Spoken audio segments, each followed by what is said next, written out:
Throwing middle, caught inside the 5. Jahmyr Gibbs to the end zone. Touchdown, Detroit Lions. 14 yards on the strike. Goff to Gibbs.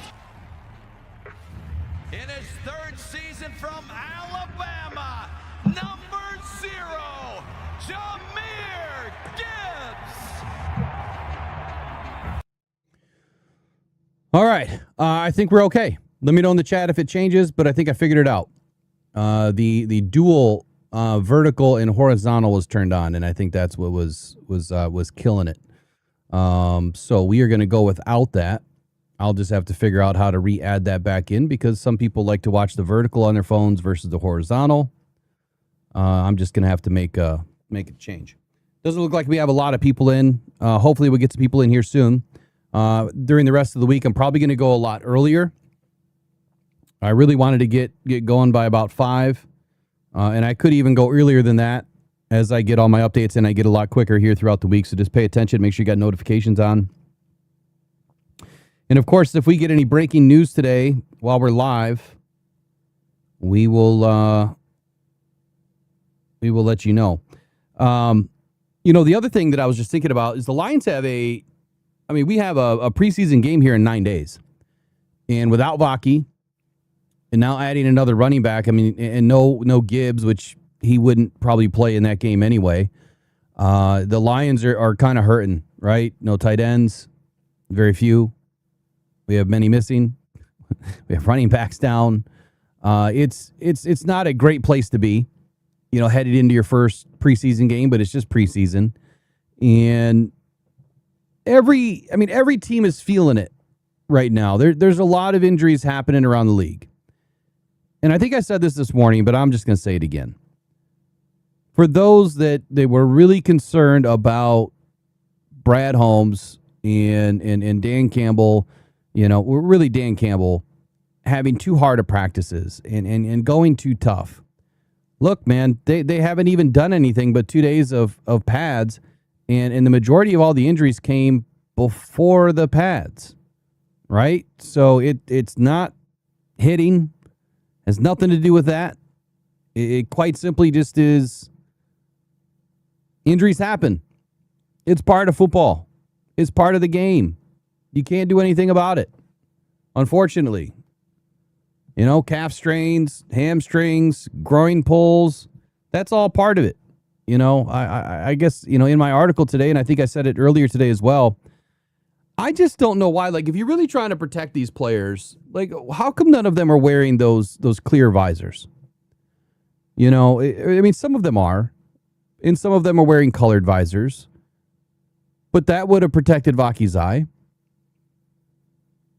You don't want to see that happen to Hutch, right? You don't want to see a Blake Miller hand end up in his face or, Penei Sewell's hand end up in his face. But part of training camp, stupid things happen because you have players that are like fish out of water. They're flopping around. They're trying to learn their dance. And when that doesn't happen right away, bad stuff happens. A lot of injuries happen because you have, rookies or young players that are out of position, that aren't playing well, that their hands slip. Now, I don't know exactly what happened with Vaki. I know he took a hand to the face, but don't know how it happened, right? I don't know how it happened. So whatever the case may be, I think that, there should be a better conversation happening with why not just add more equipment to your face to, hopefully protect, from this happening again. Or if you're like the refs, you're just going to throw those errant flags on us for hands to the face, right? And in our player off opportunities over a decade ago. Sorry, I just had to do that real quick. I'm sure that hurt. All of you are feeling that one right now. Hands to the face. My God. All right. So today, let's get through it. Let's talk about Jahmyr Gibbs. So let's talk about Jahmyr Gibbs first. I just put out a video a little while ago. Plenty of you have seen it already, but the thing that I wanted to add is back in May, and I said this in the video, back in May, I predicted this. I predicted that if Bijan Robinson got his deal first, that is when we're going to see an explosion for Jahmyr Gibbs' contract. Now, he doesn't have his contract yet, but it's happening, right? I mean, they can't be more than a few hours away, at most a couple of days away, you would think, before this extension is done. Now, back on May 9th, let me pull up my old article. I should have posted it in the posts. Let me pull up my old article here. Let's take a look at it. Just real quick.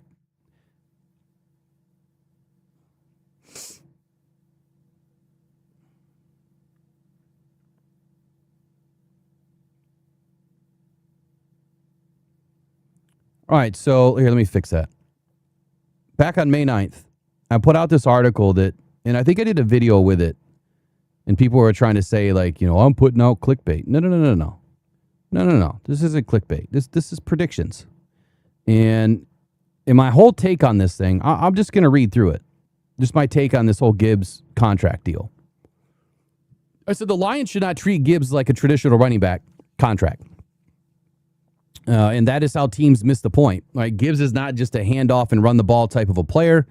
He is a matchup nightmare and a scoring weapon that changes what defenses do because they have to account for him on every play, right?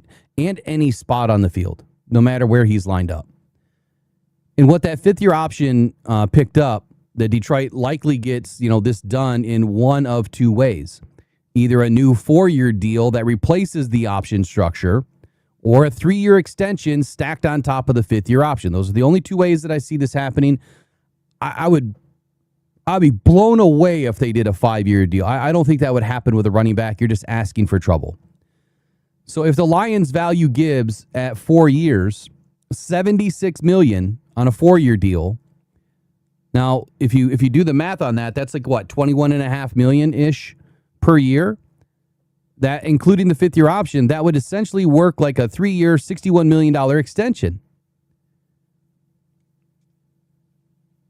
Gibbs' contract may feel expensive today, but if Robinson signed first, what I put right here, if Robinson signed first, or if Petzing turns Gibbs loose in 26, that same number is going to look like a discount in 2027. Well, I don't think we're going to be waiting until 2027. So the question is really no longer whether Gibbs is getting paid. The question is whether Detroit wants to set the number before someone else does. Brad has been first every other time with the players that he signed. Amon-Ra St. Brown, Jameson Williams, Aiden Hutchinson, Penei Sewell. I mean, he's gotten in front of everybody else just about every single time. Kirby Joseph, you name it. Saved some money. Now, whether Detroit wants to set the number before someone else does, that's the other question. So my prediction was this. Gibbs becomes the highest paid running back in the game. Saquon Barkley, current leader at 20.6. Christian McCaffrey, he's next at 19 mil. I do not see Gibbs coming in below Barkley, especially when Gibbs outproduced Barkley last season and over the last 3 seasons combined. Barkley had a massive 2024 season that reset the top of the market, and Gibbs has a stronger 3-year case. He has been more efficient, more productive as a receiver, and more valuable as a touchdown creator. My prediction back in May 9th, was Gibbs' prediction was a 4-year, $85 million deal with $45 million guaranteed, including the 5th-year option.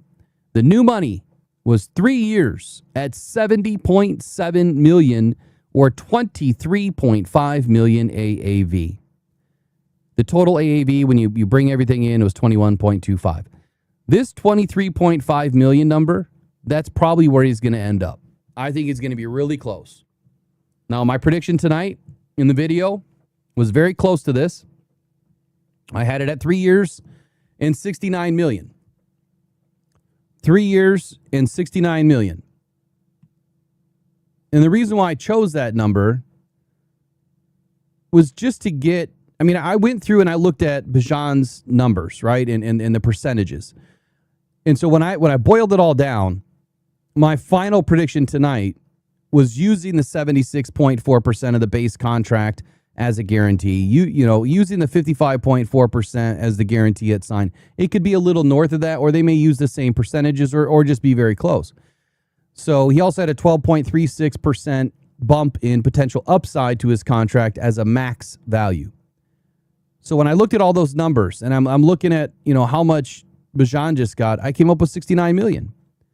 And at a 3-year deal, that's $23 million a year. Makes a lot of sense. His maximum potential would be 77.5. So when you go back to these numbers, my 3-year 70.7 was not that far off. Was not that far off at all for the base value. The base value could be less than what I predicted, but that's 70.7 and 69 million. We're talking 1.7 million off. I mean, I don't even see Spotrac getting that close, but we'll see what happens. So the average annual value, 23 million. Max annual value is 25.8 if he hits all of his escalators. Total guarantee of 52.7. Guarantee at sign 38.25 million. In a signing bonus package of 16.3 million.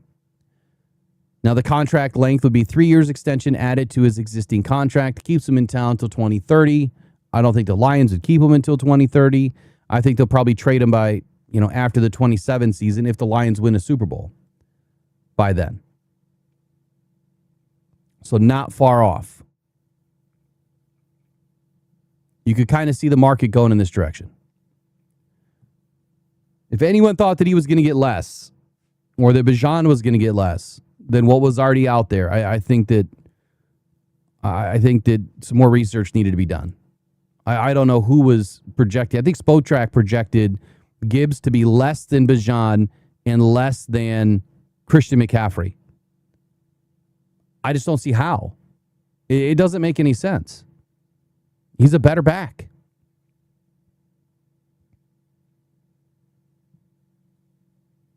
Yeah, I can try to get the lines open tonight, Raw. So my question to you all is right now, if you haven't watched the video, give it a shot because I explained some more things in there. But my question is now, and it was kind of my question in this video, who are we going to lose next year? How are we going to keep everyone? I don't see it working. And obviously you want to have Gibbs for this year. And you probably want to have him for next year. But at some point in time, you're not going to be able to keep everybody. You're not going to be able to re-sign everybody. And I think someone commented that, maybe there's a package deal, with a couple of players next year that they get shipped out, bring in some picks to kind of reload. And I kind of like that idea. Look, I like the players that we have. But at some point in time, if you don't win a Super Bowl with the players that you have right now and the money that they're making, you have to make a decision on who you're keeping.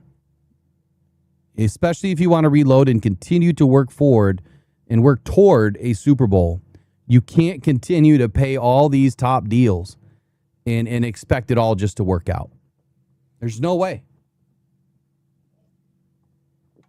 And I think the biggest finger to get pointed is going to get at Jared Goff by the fans. And I'll just remind you that Jared Goff is just as responsible for the last 5 seasons in Detroit and all the best seasons in Detroit history. That might be a bad idea to get rid of Jared Goff. He's already paid. And he's already going to be in town, I think, through 2030. So it is what it is. They can continue to restructure him every year. They did it once this year. They can do it again next year. At some point, you're going to have to pay a large amount of money. They could restructure Amon-Ra St. Brown. They could restructure Penei Sewell. I mean, there's options. They could restructure, Aiden Hutchinson if they needed to at some point.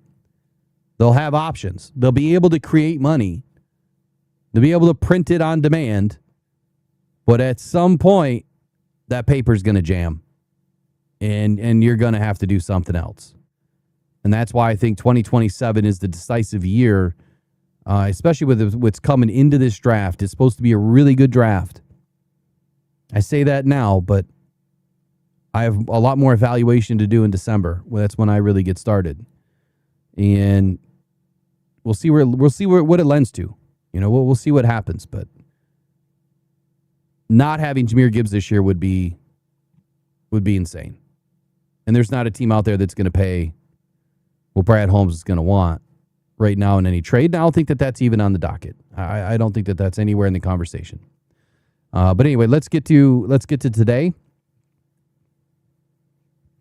Let me answer your question first, Sunburst. How many years can they keep the core together and make runs? That's the question. Like, that's the $1 million question, man. How do you answer it? I was trying to go through Spotrac the other day to add, the money to Gibbs' contract and then see what would happen in future years, and it wasn't working. It wasn't giving me the future glimpse that I was looking for. And I'm not going to go, create my own sheet because that just takes way too long. And I could just do rough numbers, right? You could just do rough numbers and get an idea. But I would say that there's going to be a log jam in 2028. A log jam. Because by then, you're going to have players' contracts that are going to be at the height of the backload. And either you're going to have to restructure them and extend them just to be able to kick the can down the road again, or you're going to have to trade somebody or not re-sign somebody like Sam Laporta or Brian Branch. I think if Brad is as smart as what I think he is, and that's not a slight, I'm being serious, I think that he would probably lean towards extending Sam Laporta, extending Brian Branch, and then finding a trade partner. Even though most teams would rather work out their own contract, I think that just about any team out there, if both of those players get back and they're healthy, like Laporta's already healthy, if he stays healthy throughout the season, I think just about any team out there would want him. If Brian Branch gets back and he plays the rest of the season healthy and has a decent season, I think just about any team but Green Bay would want him. Maybe Green Bay would want him. I mean, they already missed out on us jumping them to get him. And I'm not saying that that's the right move. I'm not saying that the Lions should lose, the players that they drafted that helped this team win a lot of football games. I'm not saying that. I just think it's inevitable. It's inevitable. That's why we have a lot of one-year deals. You have to. All right, day 6 right now. Pressured by Hutchinson, he goes down again.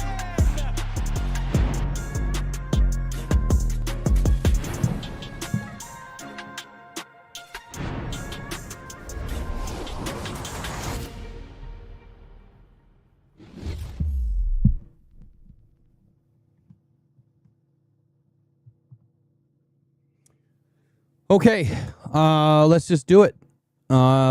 Man, day 6 was a great day. It was a great day. Lions' second consecutive padded practice. And we got the same effort out of the defense today. The second practice ended once again with that advantage shifting towards the defense. And it was pretty decisive. It was a 2-hour session today. It included individual work, receiver and defensive back matchups, kickoff and punt periods, and then 4 11-on-11 sessions and late game situations. I wish that I would have been able to see some 11-on-11 sessions when I was there on Sunday.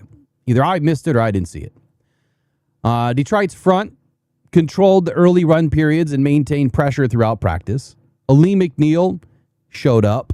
He delivered his strongest day of camp so far. Tyler Lacey, I mean, he's as even keel as they come right now. He is forcing his way onto a first team. The offense answered with a 7-play touchdown drive from Jared Goff and an explosive Teddy Bridgewater to Dominic Lovett touchdown in today's periods. Now, Goff also gave the first team offense a chance to complete the final situation that they were in today, but the drive stalled out, ended on a 4th down drop along the right sideline. Christian Mahogany, he's stacking. I need those. I forgot to add those in today. But he gained more ground at left guard today. Jake Bates, finished perfect on the day, closed practice with a pressure kick as time expired. As I mentioned in my article, he started off Sunday with a 68-yard field goal during warmups and then had a pretty good day, and then he kind of nosedived a little bit. Greg Dortch, he's continuing to exceed expectations. Dan Campbell praised Dortch's movement skills, route work, and his value as a return specialist. Dortch also spent the previous 3 years under Drew Petzing's offense, which is no surprise to many of you, and that experience has allowed him to play a lot faster than the other newcomers to this team. Detroit is using him in the slot, outside, and in both return roles. And so far, from what I saw and what has been reported, I mean, he's head and shoulders above everybody else right now. He has the early lead to handle both the offensive and special team roles that were previously filled by Khalif Raymond, which is what I saw and predicted when we brought in Dortch. Campbell also explained that Devin White definitely fits the will linebacker position. No surprise there, but White has the frame, the speed, and the downhill style that Calvin Shepard wants on that weak side. The Lions do plan to increase his workload while also moving him toward their preferred playing weight and conditioning level. I'm not saying that White is out of shape, but the Lions prefer him to be in better shape. Campbell did confirm, though, today that Sione Vaki suffered the broken nose in addition to the eye injury caused by a hand entering his face mask. And they do expect Vaki to miss some time, but the team also remains optimistic about his vision and his recovery, giving him a little bit of time off before they make any decisions. Campbell also praised Jacob Sailors today and Jabari Small. Sailors understands the system and looks more comfortable in his second season. Small does have a low center of gravity, and he has provided a lot of strength, lateral quickness, and special teams value so far throughout camp. The absences of Jahmyr Gibbs and now Vaki obviously created opportunity for both those guys today. Both backs responded well. And in Campbell's corner today, which is a light day, Campbell was encouraged by the defense's depth and the early work in the pads, but he also declined to give either side any sort of an edge after just one padded practice. He also pointed out to Cade Mays' response after losing an early rep to Tyleik Williams on Monday. The initial loss was expected during the first day in pads. I explained that this morning. It is not an indictment on Cade Mays to lose one rep in a glorified one-on-one drill that was recorded. The immediate correction was exactly what Campbell wanted to see. Campbell also made it clear that White's weight, going back to White's weight, and his practice load will be managed while the Lions determine how quickly that role can grow for him. Top headlines of the day. There was a few and some new ones. Lee McNeil, he produced 3 reported run disruptions and pressure golf during the final situational period. His burst and lateral quickness provided the clearest sign yet that he is returning to his pre-injury form, which obviously is great news for all of us to hear because last year you could tell that he was still banged up. Tyler Lacey again created multiple negative plays on the day against the run, opened a lane for Jack Campbell, and generated pressure from that big end alignment. I'm really surprised with Tyler Lacey. Hold on. I gotta get rid of these yawns, otherwise they're gonna follow me. Gotta get rid of them. It's 8 o'clock every freaking time, man. 8 o'clock. All right, now the Lions' ability to move Tyler Lacey inside. It's really made a big difference for his role and his value so far through each padded practice. He's obviously one of the standouts right now, and that's why he's in the top headlines yet again, like the 6th day in a row. Christian Mahogany received the larger share of the first team reps today at left guard work, and including that final competitive period. Juice Scruggs was very active and involved again today, but the competition is really leaning towards Mahogany. Greg Dortch again continued building his case as wide receiver 4 and Detroit's primary return option. expected, but it's also early. But we're also only 9 days away from preseason, which is nuts.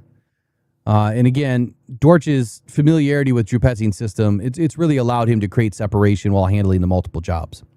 Jake Bates, again, converted all 8 reported attempts, including 2 from 51 yards and 1 from 59 today. Really put that leg to use. He then finished the second team situational drive with a 41-yard kick as time expired. Those are the types of plays that we need to see from Jake Bates. You know, just the other day during the morning show, I mentioned that Jake Bates has to be money this year from the 40s. And exactly what happened today, in a situational drill, he was money in the 40s. He has to live in the 40s this year. I don't think that the Lions are going to need him much, you know, for 26 to 35-yard chip shots. I think Dan Campbell's going for it. And he'd rather bury the defense deep than to just take 3 points. Situationally, of course, does matter.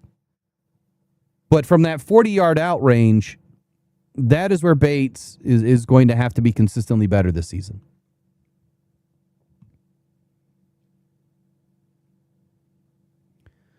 In the injury updates, I'm going to be placed on IR with some sort of a yawning sickness. My God. Detroit avoided another major wave of new injuries during practice today. Finally, some good news. Let that injury bug settle down. Malcolm Rodriguez was really the only player reported to leave day 6 with a new issue, but it was minor as reported from others. He had some tape on his ankle, returned to practice, and I don't know if he played after that or practiced after that, but he was walking comfortably, as reported again. Detroit didn't announce any sort of a timetable or exact injury on Malcolm Rodriguez. We'll probably learn tomorrow morning.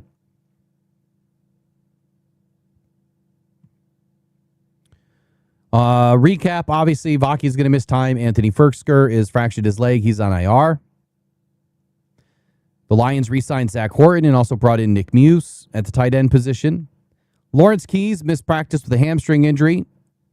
And the Lions later waived Keys with an injury designation and signed running back Raheem Blackshear. Detroit has not announced any grade of Keys' strain, but that's interesting. It sucks to see Keys, be lost this early. A 4 to 6 weeks absence would be more consistent, but now that he's been designated with an injury designation, I'm not sure what the timetable is that they put on his injury. Derek Moore obviously remains out with a groin strain. Jimmy Rolder is going to be out for potentially several weeks with a hamstring injury. Miles Kitselman expected to miss significant time as well, the tight end. Peyton Turner, he's now missed 5 practices in a row with a back injury. Kirby Joseph, still on PUP, but working out, recovering from that torn Achilles, putting in more and more work every time he gets an opportunity to be on the field with the trainers. Tyler Conklin remains on PUP with a calf injury. And Kirby, I'm sorry, not Kirby again. Brian Branch remains on PUP while still recovering. He also was on the field taking in part of some activities yesterday. Giovanni Manu, no change there. All right, he's pretty much donezo. Ben Barch continues working through an undisclosed issue. Blake Miller still remained active today after returning to full participation on Monday. Had his hands full again today. And then Jahmyr Gibbs, not really listed with an injury. He's holding in. Next up, we'll get into the defensive line. I already touched on some of this, so when I work through this, I do like Dan Campbell's presser, which can overlap some of the top headlines, which could then overlap some of the injury updates. Someday I'll be able to just get it so we don't have to overlap. I'm getting close. It's just a lot of work. Ali McNeil delivered probably the most complete defensive performance of day 6, which we needed to hear, right? We needed to see it. We needed to hear it. He beat Cade Mays inside for an early tackle behind the line. He added another backfield disruption later and then collapsed the pocket and forced Goff to abandon a pass in that final situational series. All great things, right? Ali McNeil has a nasty first step, and quickness and lateral movement, and he's starting to look closer to his pre-injury form, which has to happen this year. Now, he was reaching the play before the Lions' blocking combos could even develop. I mean, from what I heard, he was just kind of slicing right through. Tyleik Williams, he remained part of the starting front today that controlled the early rushing periods. The most notable development for Tyleik Williams was the improved power in his game. His offseason body transformation is still being talked about. The added movement without removing any of the strength, obviously, that this defensive front needs from its now new nose tackle. Tyleik Williams did not receive the same number of individual splash plays as McNeil, but his power was part of the reason that defensive front was starting to compress those early running lanes. Mekhi Wingo received some first-team work today. He also forced Goff to throw the ball away with interior pressure. Levi Onwuzurike exploded through the line to stop a third-team run in the backfield. Levi, for some reason, has been relegated to a lot of third team.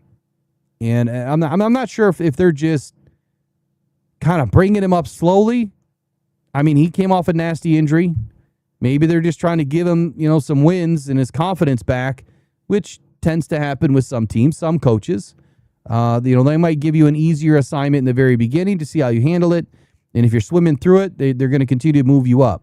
So there could be an early delayed plan with Levi Onwuzurike. I don't know why he would be relegated to a lot of the third team and only the third team. I think he had a little bit of second team yesterday, but that's going to be a developing story with Levi Onwuzurike over the next couple of weeks to see where and how he gets implemented into some of the early work into the first and second team.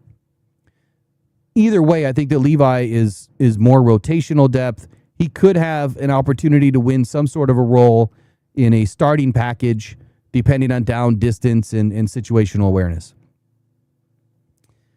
It was a lighter day for the younger guys, Aiden Kenyatta, Skylar Gill-Howard, and Tyree West. All of them didn't really do much today.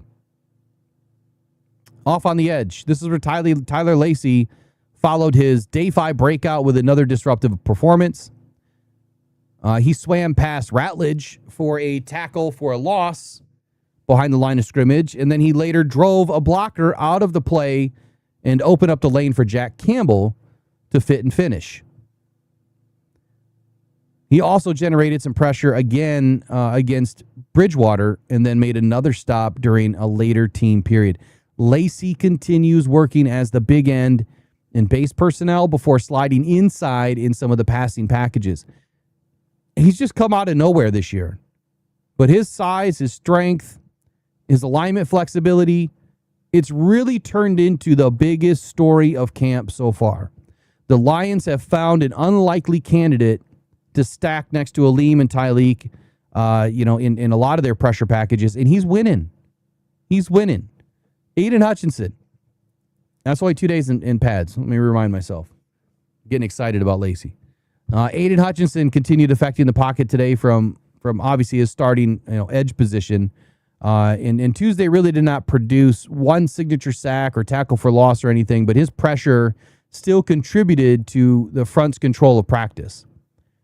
Hutchinson's presence at least forced the offense to account for him on the field, while McNeil, Williams, and Wingo all attacked inside. And that is exactly how it's done, folks. You don't always have to have a stat. You don't always need to see a sack. But his disruption alone was enough to allow the other three to work, and vice versa. When offenses realize they can't handle the other three, Aiden's going to slip through.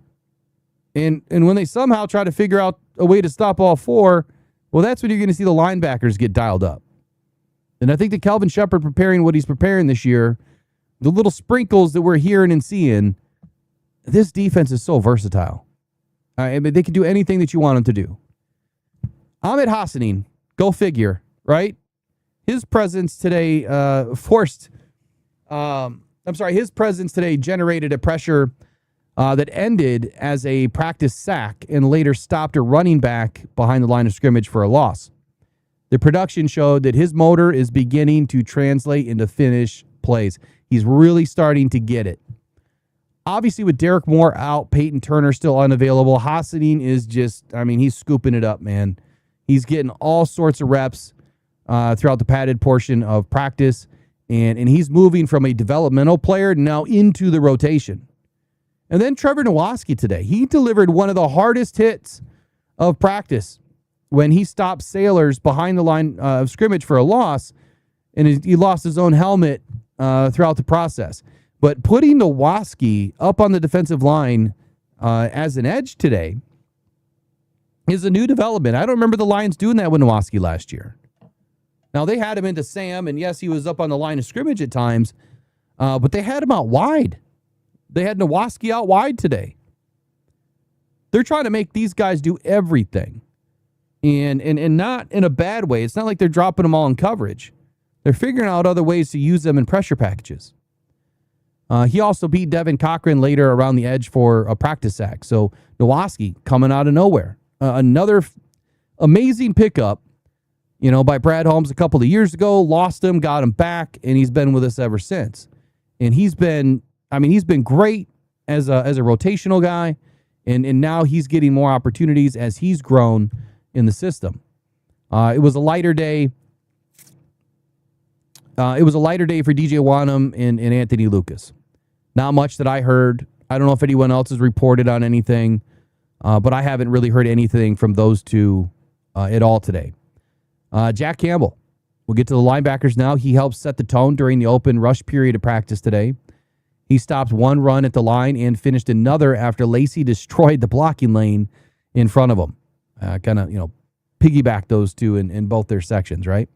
Devin White continued receiving work at will linebacker. No, not a shocker there, especially with Malcolm Rodriguez banged up today. White's going to get more reps. The Lions are obviously bringing him along gradually, but his downhill speed has already drawn Dan Campbell's attention. Damone Clark popped today and produced a strong day with the second-team defense.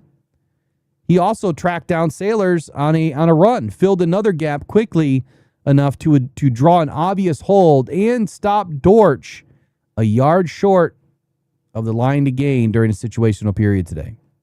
So all great things from these guys. Now, it's early, it's day 2, and it's just our team. But these are all great developments. Clark also worked with the first-team punt coverage unit today. Now, his combination of downhill defense, special teams work, it gives Clark a real argument in a crowded linebacker room. I can't say it enough that the way that Brad laid all this out, and well, Dan too, and bringing these types of players in, look what it's doing from day to day. When you go down a player, and now you have depth and quality depth that can step in and make big plays. That's what it's all about. When your depth is near as good as your starters, that is when you're going to win a lot of football games. And like I said earlier, man, those hockey line shifts that I'm expecting this year, 3-4 guys in, 3-4 guys out. And that could be every 4 plays. Could be every 3 plays. It could be down and distance situational plays. And yes, the answer to all of that will be yes. At least from what I'm seeing and hearing right now, they're going to make sure that these guys are rested and can perform late into the fourth quarter. Derek Barnes was also isolated today against Isaac Tesla in a vertical route. Lost separation. I don't expect Derek Barnes to be able to keep with Isaac Tesla. That's just not what I expect of him. I'm not sure why they even had him lined up on Isaac Tesla. Obviously, it's good practice. But is he really going to see an X style of receiver at the Sam linebacker role? I don't know. I don't think so. You're going to see some really good tight ends. And maybe that's mimicking like a Trey McBride style, a Tucker Kraft style. Absolutely. But I just don't see it happening a whole lot. And if it does, they're putting him in the wrong situation. But anyway, the pass rush today, it reached Goff before the quarterback. Reached Goff before Jared Goff, before he could make an attempted throw today. Rodriguez's status, again, it'll be determined probably tomorrow. We'll hear something as to what the long-term plan is. We're going to get into the secondary next, and we're going to start with Nick Whiteside. right after this brief break.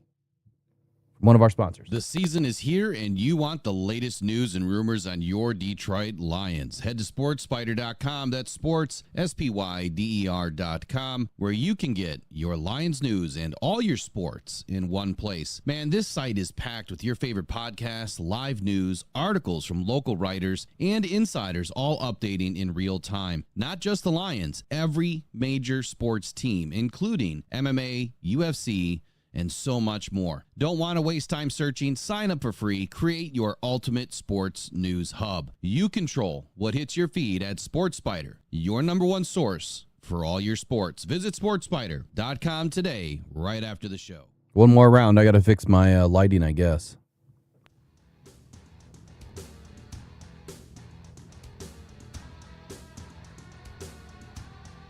Middle caught inside the 5. Jahmyr Gibbs to the end zone. Touchdown, Detroit Lions. 14 yards on the strike. Goff to Gibbs. You can't cover that man one-on-one. You just can't do it. Nice job. Jared takes the snap back, looking, throwing middle. Got Amon-Ra inside the 2, to the 1, to the end zone. Touchdown, Detroit Lions. Amon-Ra, St. Brown. Amon-Ra, St. Brown. All right, check it in. Going to be checking in with the secondary. 1 minute. Pressured by Hutchinson, he goes down again.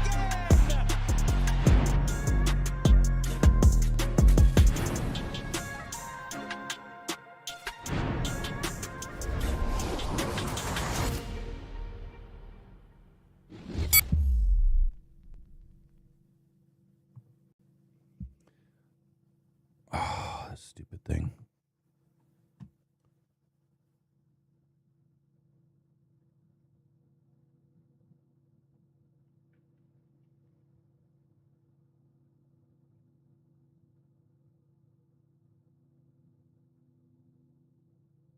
There we go. I think I just fixed that. I'm going to turn the deactivation off. All right, secondary, Nick Whiteside. Are you surprised that I'm mentioning Nick Whiteside again today? He took another huge step forward. He denied Tom Kennedy on a vertical route, then received work against Detroit's top receivers. And look, he didn't disappoint. Amon-Ra St. Brown won late on a fade route. Whiteside responded with a very physical breakup against Tesla on a comeback route. He also received first team work today during the final situational period and was in coverage on a 4th down throw to Jamison Williams. Williams got both hands on the ball and should have finished the catch. But Whiteside stayed close in that pocket just enough to contest that play. What a big play. I mean, Whiteside has just come out of nowhere. Remind me, didn't we lose Whiteside at one point? Didn't we bring him in? Wasn't it in 24 did we bring him in? And then we lost him, and then we got him back. I need to look that up because Whiteside was like, I mean, he was a stud in his first camp and in the preseason, the first time that we had him.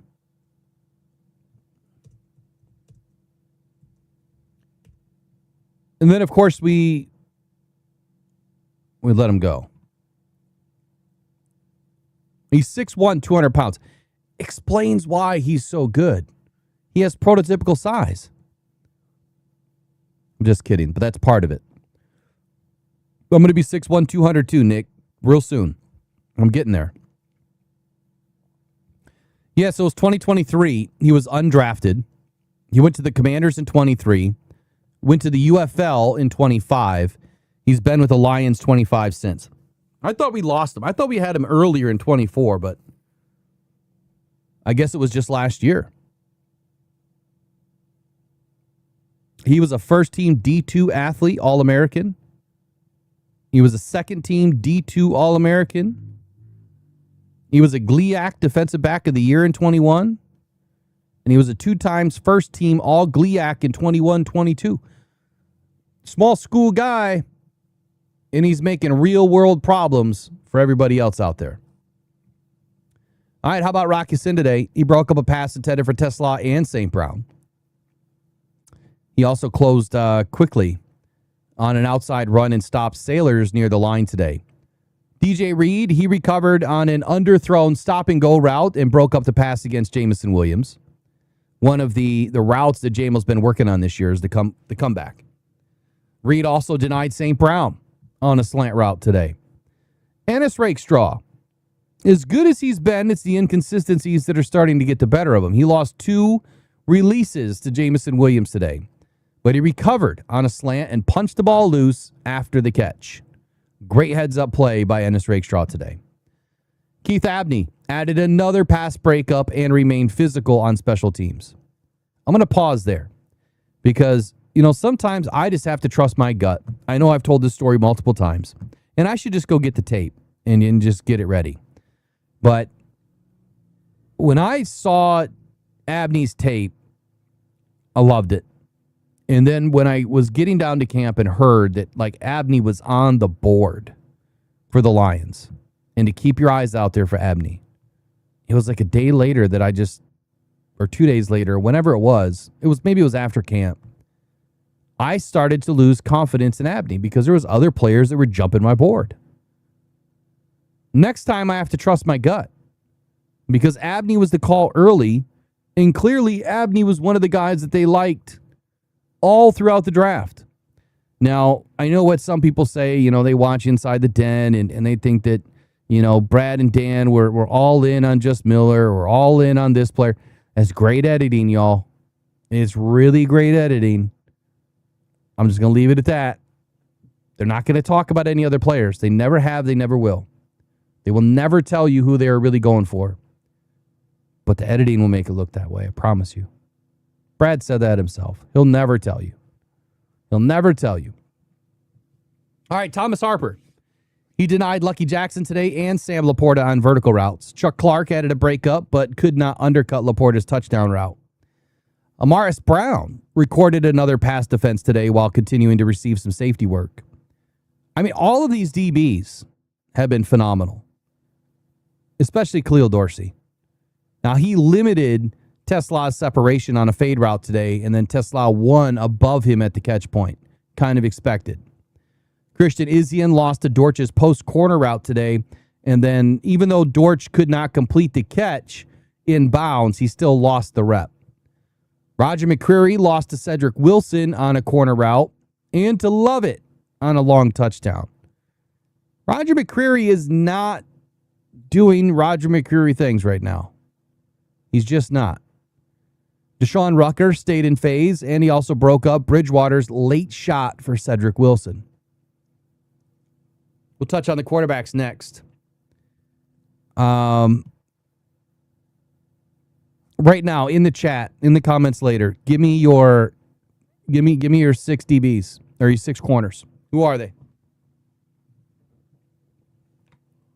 Who are your 6 DBs? Or let me say it again. Who are your 6 corners making this roster? Obviously, you have 1-2 Rocky Scene, DJ Reed. 3-4, it's Abney and Ennis Rakestraw kicking in the door. Right? I think it's those 4 that are at the top right now for cornerback positions. Khalil Dorsey, I think he's next. I think he's next, and I think he's definitely next because of his special teams value.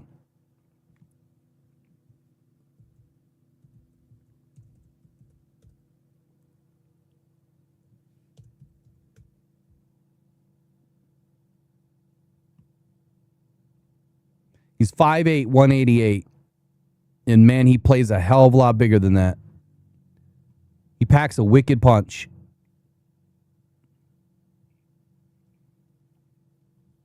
Amaris Brown is creeping, but I don't think he's going to have enough runway to make it. I don't think he's going to. And then there's Nick Whiteside.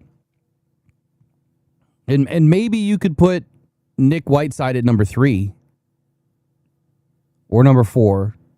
Man, see, now I'm This is so tough. I'm going to go Reed, Yasin.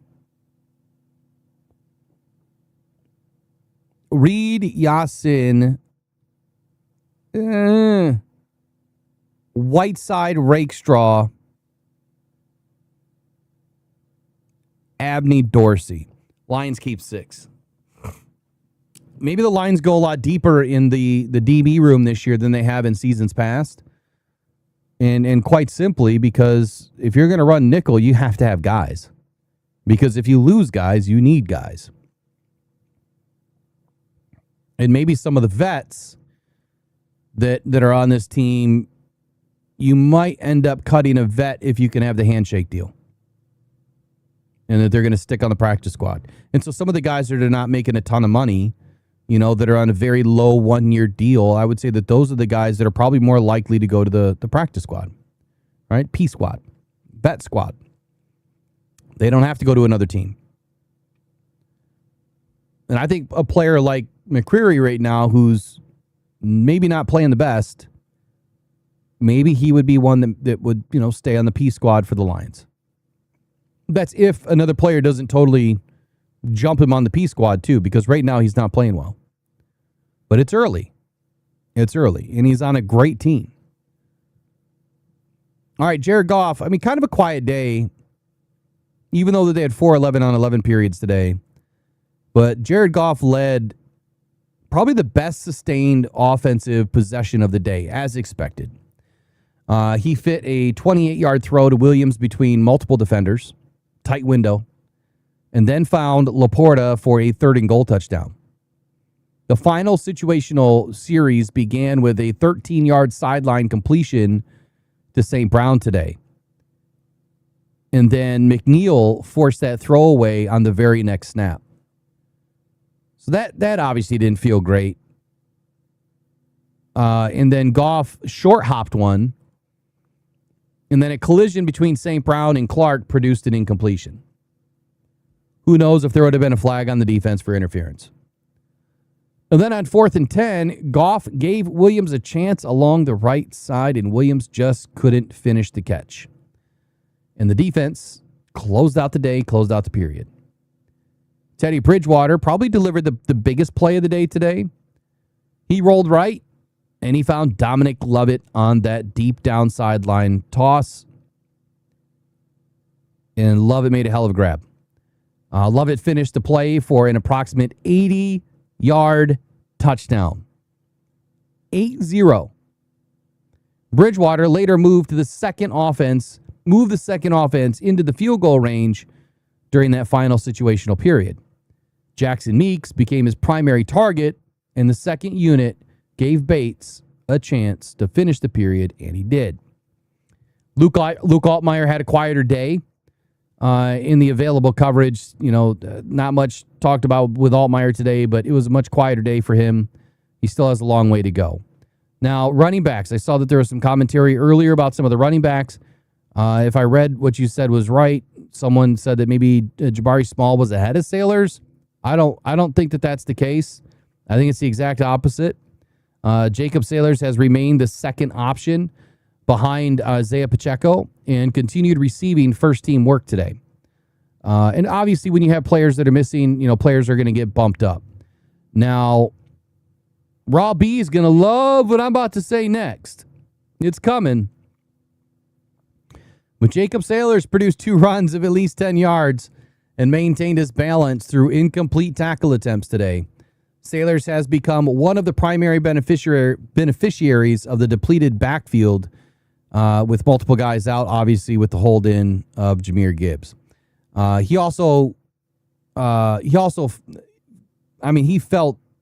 He got a lot of action today. Let's just put it that way. And then he felt one because Nowoski dropped him behind the line in one of the hardest hits of practice. Yasin also stopped another run near the perimeter. Isaiah Pacheco, he continued handling the lead workload and has looked more explosive since the pads came on. He produced yardage after the catch, presented a reliable check down for Goff, and found the open space on wheel routes today. The Lions defense has lost a running back on a wheel concept in consecutive practices now, which tells me, and if you go to my article, I want to read you exactly what I wrote in my article, because I think it matters. Let me find it.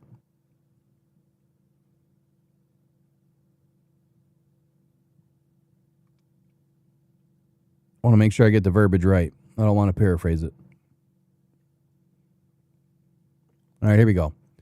I'm going to start at the top of Pacheco. So Pacheco continued leading Detroit's available running backs and has looked more explosive since the team moved into padded work. He produced yardage after the catch, remained available as Goss checked down, and escaped the defense on a wheel route.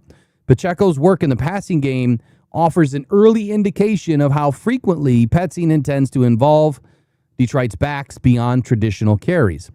The defense has now allowed a running back to find a hole without coverage on a wheel concept, in consecutive practices, a problem that this defense has faced at times in the past.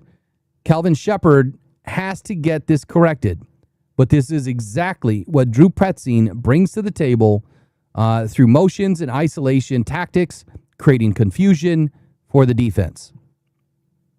There's a couple of mistakes in there, too. I better fix that real quick.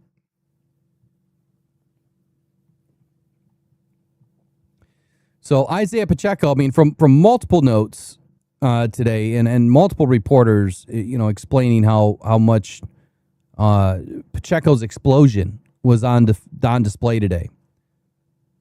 I'm excited about that. That 1-2 punch is going to be, I think, extremely dynamic this year between, look, it's not Montgomery and it's not Gibbs together anymore. But I think that Pacheco and Gibbs are going to be just as good. Different back, but just as good.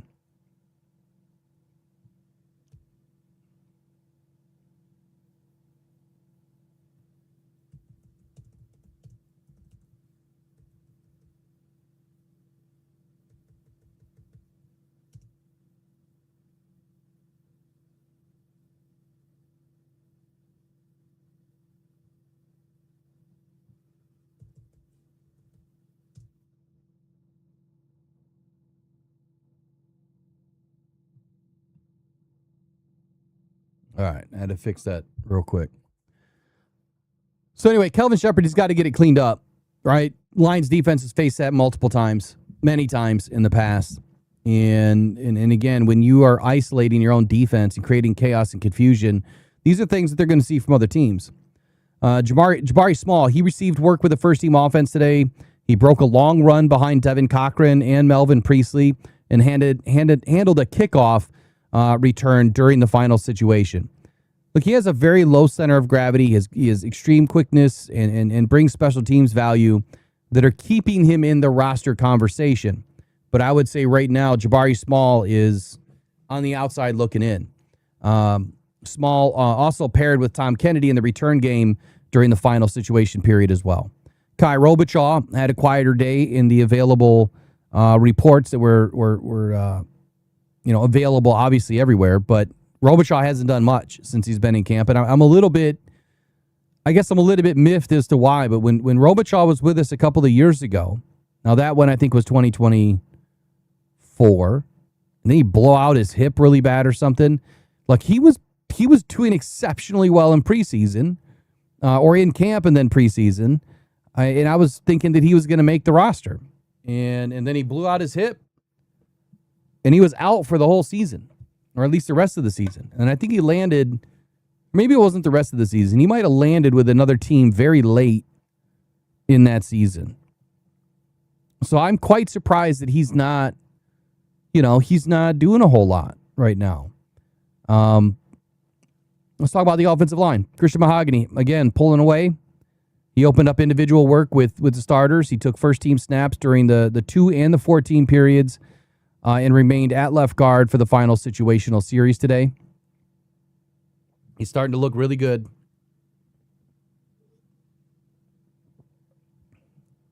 Like, I don't even think it's close right now between him and everybody else. Juice Scruggs he continued rotating, but the distribution moved toward Mahogany. It's very clear right now that Mahogany is just head and shoulders above. Scruggs' power, his movement, Mahogany's power and movement, they both fit Petzing's run game. But right now, Mahogany is pulling, he's locating defenders in space, and he's finishing with force. Now, Detroit, obviously, Dan Campbell, Brad Holmes, they haven't officially named a starter. It's still competition, but it is moving in Mahogany's direction.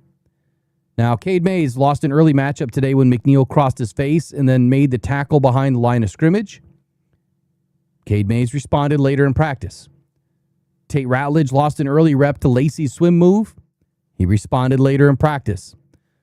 Devin Cochran helped open up Small's long run of the day, and then he surrendered that giant Nowoski sack. Melvin Priestley provided another key block on Small's run. Then he got embarrassed later. Blake Miller remained with the starting line after returning to full body work on Monday. I didn't get any real reports on Miller today. Juice Scruggs, stayed in the left guard rotation, but his share of first team reps has obviously trailed Mahogany so far. And it was really a lighter day for coverage. It was made available for Miles Frazier and Larry Borum. Obviously, Penei Sewell does Penei Sewell things. I don't even know why we discuss Penei Sewell anymore. Greg Dortch continued to strengthen his stranglehold on the wide receiver 4 position, and he also created a lot of problems for Avonte Maddox. He won a deep rematch and then used a sharp post corner route to separate from Christian Izien. Dortch could not secure both feet inbounds on that play, but it was the fact that he was able to make that route happen, which was the beautiful part of today for him. During teamwork, Bridgewater found him near the sideline marker on 3rd and 6. Dortch appeared to extend beyond the line, but the offense was ruled short. Dortch's route quickness right now, his return value, the ability to play inside or outside, it's giving him the strongest case yet again behind Detroit's top 3 receivers. Jamison Williams created separation throughout practice today. He beat Rakestraw on a slant, escaped another jam on a vertical route. That was great to hear. And then accelerated past Reed on a stop and go. Williams later made a difficult catch in traffic and then secured Goff's 28-yard throw during a touchdown drive. His day ended with a 4th down drop. You never want to end with a drop, but he had another drop. To be honest, the route and the throw were there. It was just a drop. The finish was not. But Williams' separation, obviously an expanded route tree, still remain a positive development on the season. He's still having a phenomenal camp. But the final play kept the day from becoming a complete performance, the thing that Jamison Williams said exactly he's trying to work on. Dominic Lovett produced the longest play of practice. He separated from McCreary, tracked Bridgewater's deep throw, cut inside the defender before reaching the end zone. Lacey was closing on Bridgewater at the time and may have ended the play under live quarterback contact rules, but obviously in practice, they're getting held up a little bit. Amon-Ra St. Brown beat Whiteside on a fade and caught the 13-yard pass that opened up the final drive. Isaac Tesla high-pointed a fade today over Khalil Dorsey and created deep separation from Barnes. And then there was Cedric Wilson that beat McCreary on a corner route, and then later saw a deep attempt broken up by Rucker. Lucky Jackson produced Yasin's only reported loss today in one-on-ones, but Harper denied him in another vertical route. Tom Kennedy lost the go ball rep to Whiteside. Go figure. God, Whiteside is everywhere. He's absolutely everywhere. Sam Laporta produced his best day of camp today. He beat Chuck Clark on an out route. He found a soft spot in the zone coverage for a gain of about 30 yards and then finished Goff's drive with a 5-yard TD. Goff also missed Laporta on another crossing route after he created the much-needed space to be wide open. It was just a missed pass by Goff. Jackson Meeks took over the second-team situational period. He caught 3 consecutive passes, including gains of 13 and 16 to move Detroit into field goal range. That sequence was his strongest contribution of camp so far, and it arrived at the right time. Obviously, with the tight end situation happening right now, you need to see Jackson Meeks take a step forward. Thomas Gordon reached back to secure an off-target pass and kept the second offense moving today. Brock Wright also had a quiet day. Not much reported for him. Zach Horton back with the team. Rejoined the team after Ferksker moved to injured reserve. Nothing reported there on his day. And then in special teams. Remember on Sunday, Jake Bates was reportedly by me, made that 68-yard field goal, right? He connected during the open part of practice where there wasn't anybody else in his face. And then he went on this uneven streak throughout the rest of the week, really since Sunday. And then he responded today by hitting a perfect day. His strongest kicking session of camp couldn't have come at a better time. Bates converted on all 8 reported attempts today, 39, 41, 44, 46, 46, 51, 51, and 59 yards. You heard how many 40s were in there, right? You would think that maybe Dan Campbell heard me the other day when I said Jake Bates has to have his best year from the 40s. They're practicing the 40s for a reason. It's because they're not expected to hit any other field goals when they get under the 40s. Like I said earlier, Dan's going for it. But anyway, most of these kicks traveled right through the uprights, right through the middle with some extended distance beyond. He had plenty of leg today. The 59-yarder attempt cleared the crossbar and had some substantial distance remaining. Anyway, Bates closed out practice today, making that 41-yard field goal as time expired. Look, my overall read today, it's not a lot, but the Lions defense won day 6 today by controlling the line of scrimmage. Again, McNeil finally popped and had his strongest play of the field, or play of the day, play of camp, really. Lacey continued to build his larger role, carving out what should be a first-team opportunity. Wingo, Hosny, Nowaski all added pressure, from their developing front. Now, I do have some other things on Hosny. Hold on. This is my shortened version. Let me get down to Hosny. If you're not signed up on DetroitFootballJournal.com, you can get the full report. They're very long reports every day, but I'm trying to get you clued in on what's happening every single day. It's about a 20-minute read every day. All right, where's Hosny at? All right, here we go. I'm at Hosny. Out of all the other players that I mentioned, so I mentioned Hosny, Wingo, and Nowaski, adding pressure today. Hosny stood out again, and he generated pressure that was treated as a practice sack today, and then later stopped a running back behind the line of scrimmage. And those plays extended a very strong opening week in which his effort, his hand usage, his energy, the physicality, everything is continuing to improve every single day. The more players that remain out in the edge room, the more opportunity Hosny is getting, and he's developing. You want to see growth from these players like every week, right? You're seeing growth by Hosny daily. So for all the people they were talking all this crap about Brad Holmes and Ahmed Hosny last year, what do you think they're saying this year?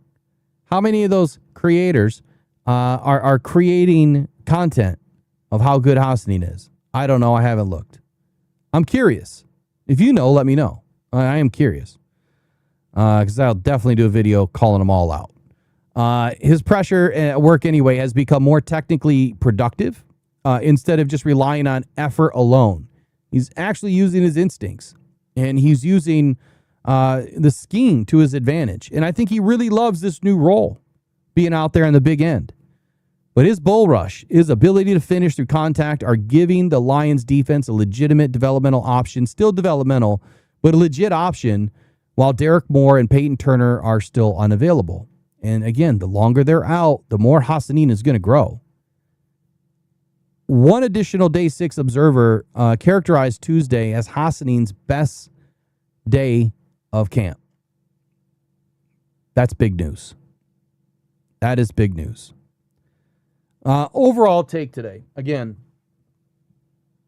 injury list didn't grow. I mean, yeah, there's Malcolm Rodriguez, but it wasn't overly concerning today. And matter of fact, most of the injuries are not overly concerning. You know, some of the injuries where we've lost players for a considerable amount of time, some of those players may have been relegated to, you know, third string special teams, you know, and that's about it. Some of the other players like Derek Moore, obviously you want him in the edge rotation. And the likelihood of him growing into a very solid defensive end quickly is there. It's just going to take some time. You know, he may not be a sack master right away, but I think that Derek Moore's usage in the run game early and often is why you have him in. And we'll see how that develops when he gets back. But right now, I have full confidence in Ahmed Hassanin to really take his game to the next level and help this team out.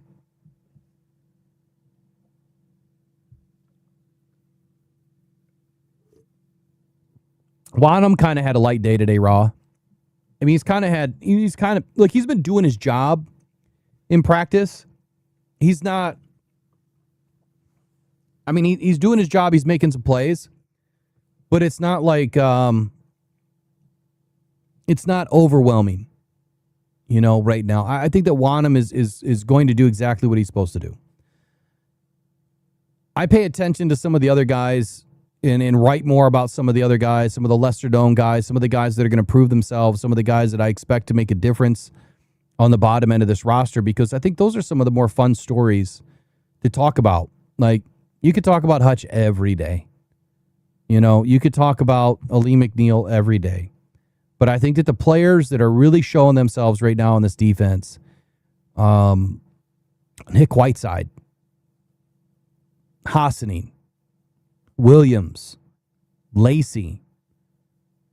You could talk about Jack Campbell every day till you're blue in the face. You know what he's going to do.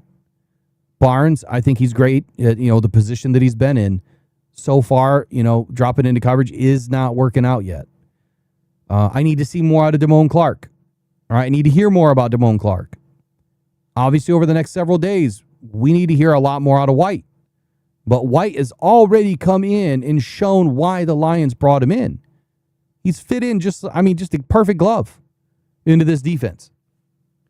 But the players that are really making things happen right now are the guys like Lacey that you plucked out of, you know, last year's cuts and threw him on your roster, and then you kept him around. And now he's competing for, a number one role on this team, first string role. And that's huge. Tyleik Williams he's totally transformed this season. And I think what he's going to provide on this team is just going to be incredible. The Lions front four is going to be nasty. But the two or three behind them are going to be just as dependable and playmakers. And that's what is exciting about this season. I just don't know why so many people think that this team doesn't have enough, that Brad didn't do enough. I'm telling you right now, this Devin White pickup, it might have been the last brick to really put us over the edge, assuming everybody stays healthy. That's the key to this whole thing. We need the core to stay healthy. And then anything else after that is gravy. If your backup guys that are making it rain now in practice are staying healthy, then I think that you have a much better chance of going deep this season. So let's take a quick break, and then when I get back, I'll try to get the phone lines open here in just a moment.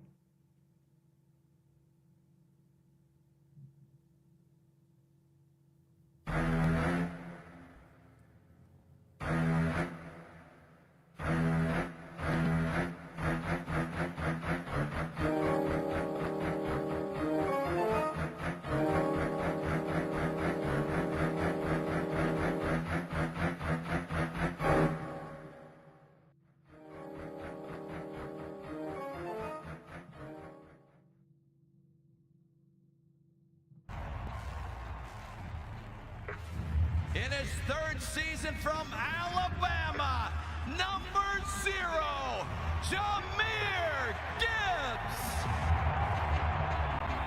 Man, I can't wait to hear that number called this year. I can't wait to hear that Jahmyr Gibbs has got his deal locked up and that we're ready to rock and roll.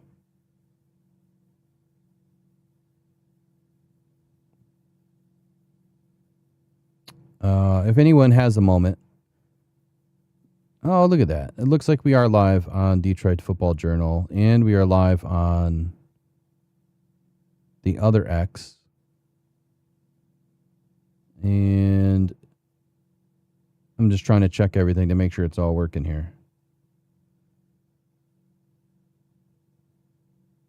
I don't even know where to see the live on Detroit Football Journal, but I got to figure that out because I got to know how it works. I don't even know how it works. Well, that's clearly not my Facebook. What's going on here? Whatever this is, sign out.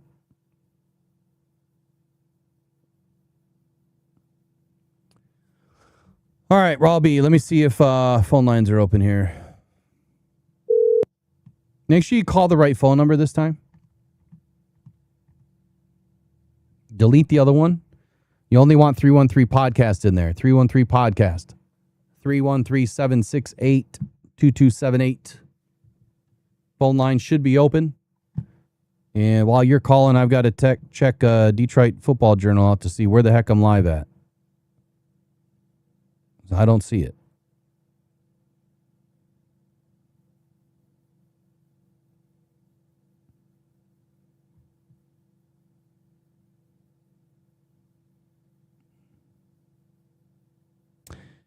Yeah, I don't see it.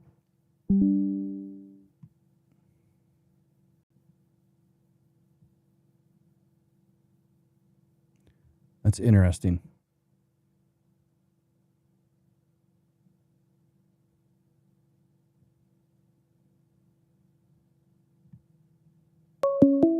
Robbie, you got it right.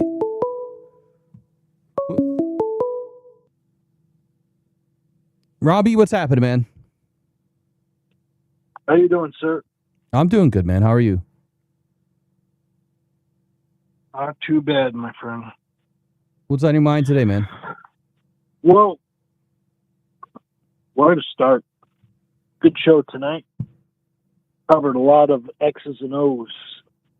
Oh, yeah. Every day, man. Even the guys that people don't want to talk about, which I like to hear, because those are the unsung heroes of the team. Those are the players that deserve the recognition.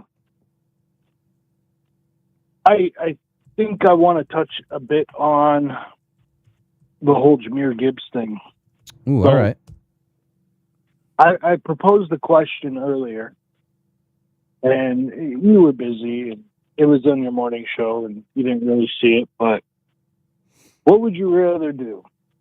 And this is beating a dead horse because the ship's already sailed, but would you rather pay Jahmyr Gibbs $24 million, $23 million a season, or David Montgomery $8 million a season? You pay Gibbs, you're probably losing Branch and Laporta. You paid Montgomery, you're keeping Branch and Laporta. Did David Montgomery really do anything to lose his job? Or was he just being outperformed by Jahmyr Gibbs here and there? So you kind of put a lot into there. So let's break it into segments. Let's kind of start back to front because the last question is, did David Montgomery do anything to lose his job? And I don't think that's what happened. I don't think that David Montgomery lost his job. I think what happened was Johnny Morton screwed up the entire offensive system. And this was last year that you kind of heard it towards the tail end of the season. You heard it from Brad and you heard it from Dan where they said that they were kind of going in a different direction with the offense. And it was the newer offensive scheme that this was going to be what they were going to. They hired, or they drafted Jahmyr Gibbs to be the future. They brought in David Montgomery to be the teacher. And we just have to be honest. There is, on no planet, is David Montgomery ever going to be as good as Jahmyr Gibbs. It just, there's no way. He's a great running back. He doesn't have the speed.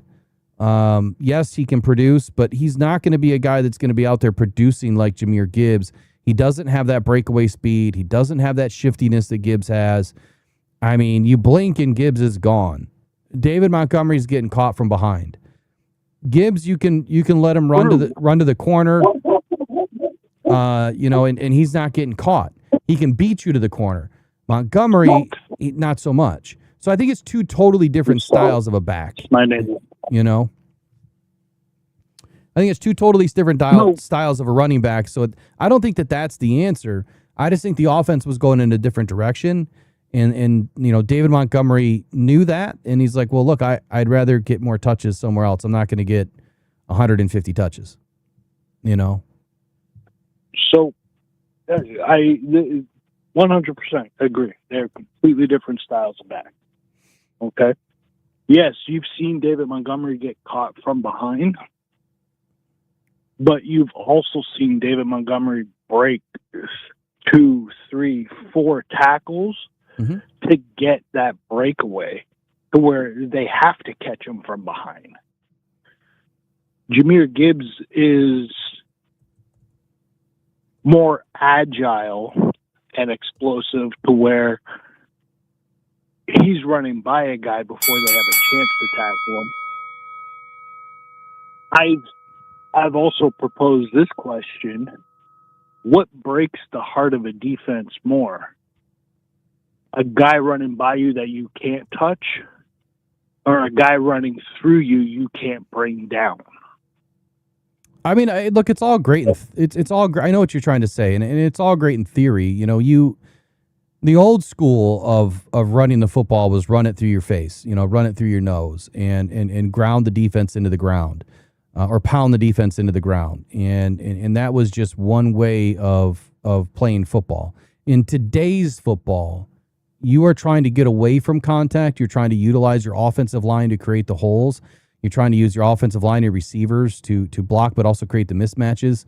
And that's where you need a guy like Jahmyr Gibbs to be effective. And I don't think any of us can deny the fact, an NFL record of 49 touchdowns in 3 seasons, the most ever by a running back in 3 seasons. You absolutely want Jahmyr Gibbs. Now, if you're going to put the money aspect in front of it, that's a different conversation for me, because the money aspect tells me draft a rookie, keep Jahmyr Gibbs. Right? Spend an early pick on a rookie, draft Jahmyr, draft an early running back, again, second round maybe. There was plenty in this draft that they could have had, and then keep David Montgomery. So, yeah, you save, roughly 13, 15, 18 million a year, whatever it is. I'm not saying that Brian Branch is the future answer. I'm not saying Sam Laporte is the future answer, because I think those are other positions that you can't overpay at either. But the point is, it's not Jahmyr Gibbs. It's not that breakaway threat. A defense is going to play you differently when you have David Montgomery back there versus Jahmyr Gibbs. When you have Jahmyr Gibbs back there, they have to account for him on every single snap. Nobody is worried about him catching the football. Not one defense is worried about David Montgomery catching the football. Even though he could catch the football, and even though he could get you a few yards, he's not a dynamic top 20 receiver in the league that Jahmyr Gibbs is, and a top 2 running back that Jahmyr Gibbs is. It's a totally different. I disagree, and I think Devin Witherspoon from the Seattle Seahawks would also disagree when he tried to tackle David Montgomery. Yeah, one play doesn't excite me. Like, I want to see repetitions, and so you'll refer to one play. I respect that, and I respect the play. But I want to see repetitions. And I want to see repetitive football. Back to my earlier point, though. Like, we're going to pay Jahmyr Gibbs a record-setting number. Yeah. And it's potentially going to cost us 1 to 2 other players on our team that are also Pro Bowl caliber players. Yeah, Pro Bowl All-Pro. I understand the argument. I understand the argument of keeping the most dynamic running back in the league, but you're also keeping him at a cost. Like, the Packers just went through this, trading everything they did for Micah Parsons, even if he didn't get injured, trading everything for Micah Parsons, and then releasing everything to keep Micah Parsons.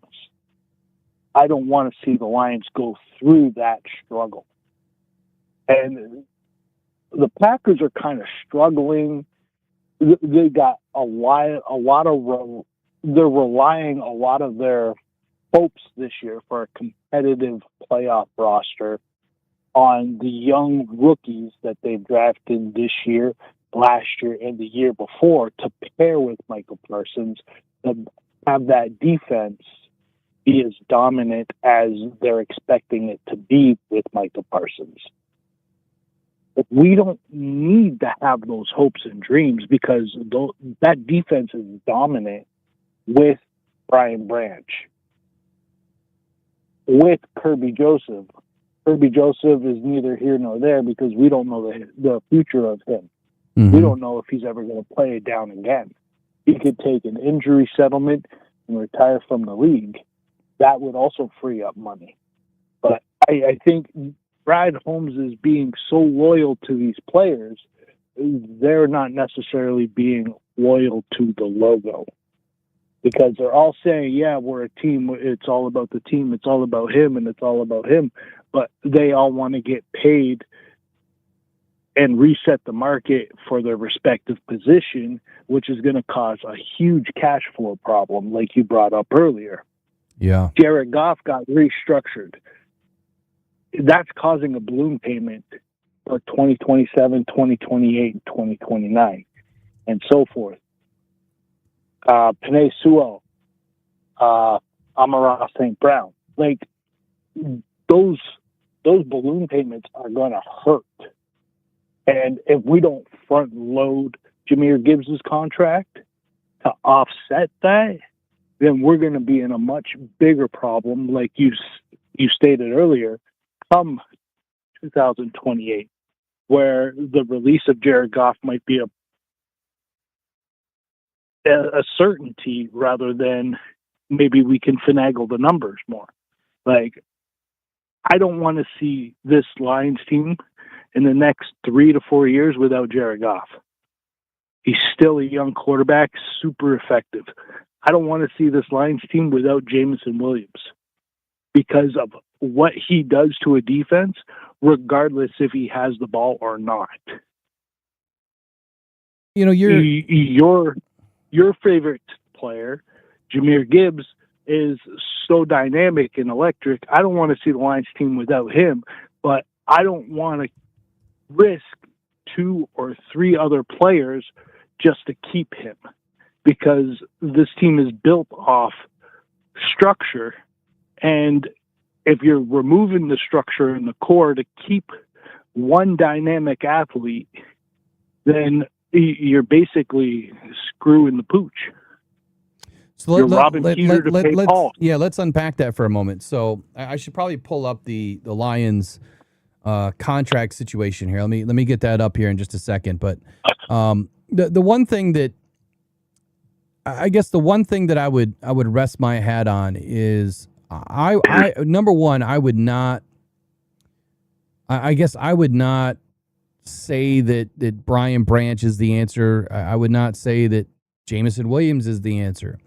Honestly, I think next year or the year after that, one of the players that we will lose or could lose is going to be either Jameson Williams or it's going to be one of the 2 players that aren't getting their extension right now, Brian Branch and Sam Laporta.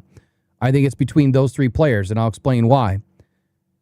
JMO, and I know you don't agree with this, but I have to say it because I believe it to be true. You can find a receiver with speed in every draft. You can find receivers with speed in the 2nd, 3rd, and 4th round in every draft.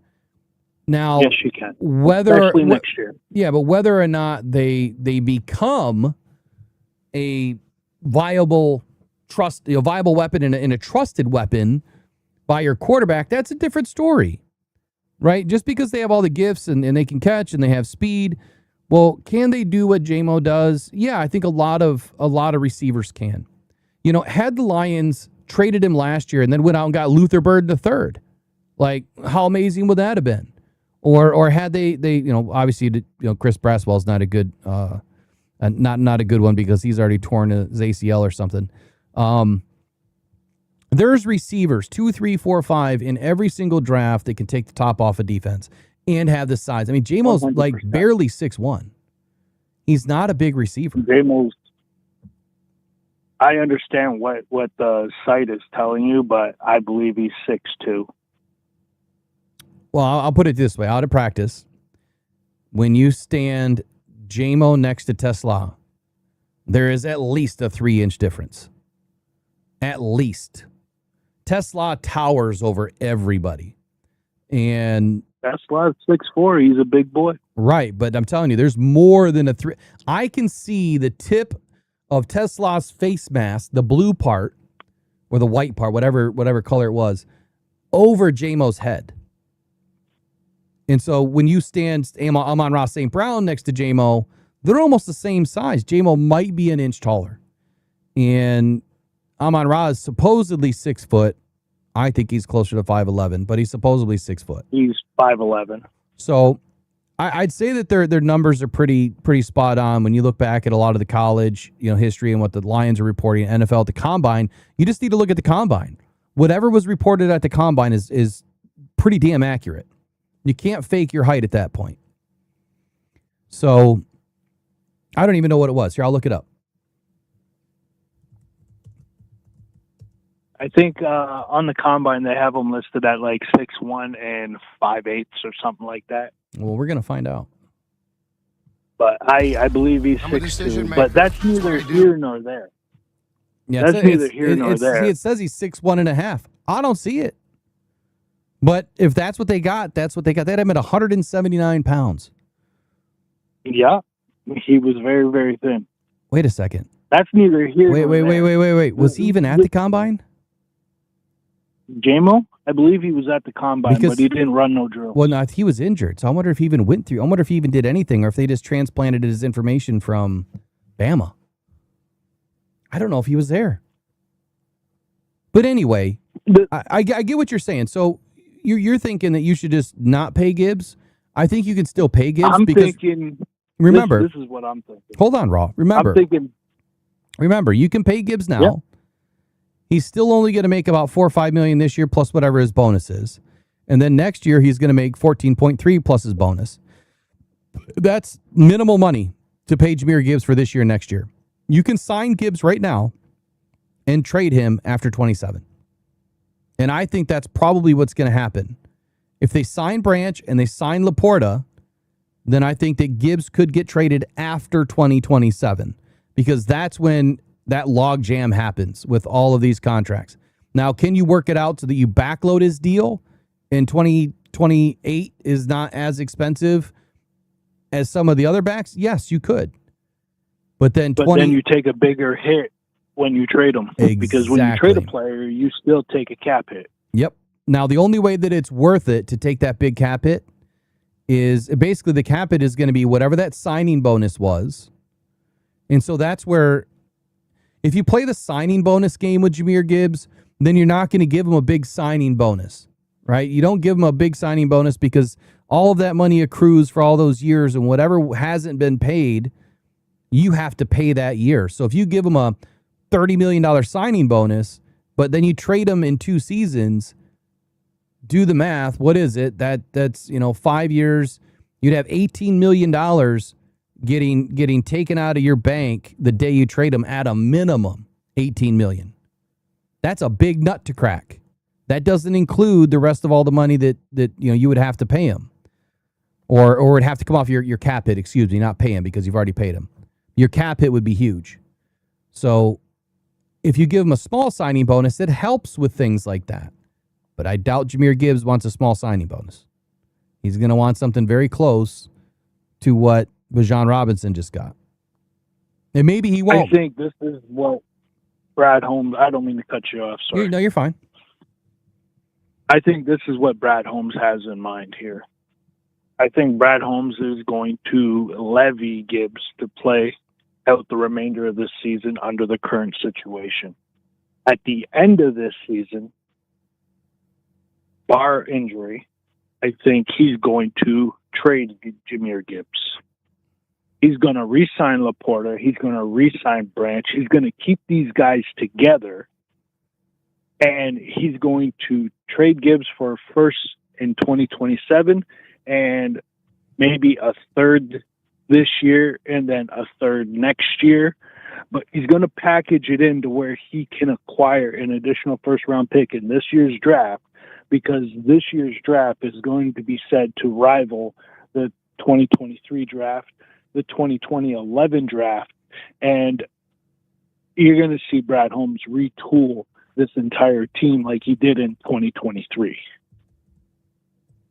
I think Jahmyr Gibbs is pricing himself out of Detroit.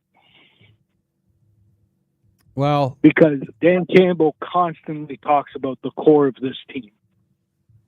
And they want to keep this core together. Unfortunately, you can't pay every player at every position market resetting value for your entire core team. Like somewhere, some way, something's got to break a little. You look around the league, you can't find safeties that fit inside the top 15 that are studded to start all pro safeties.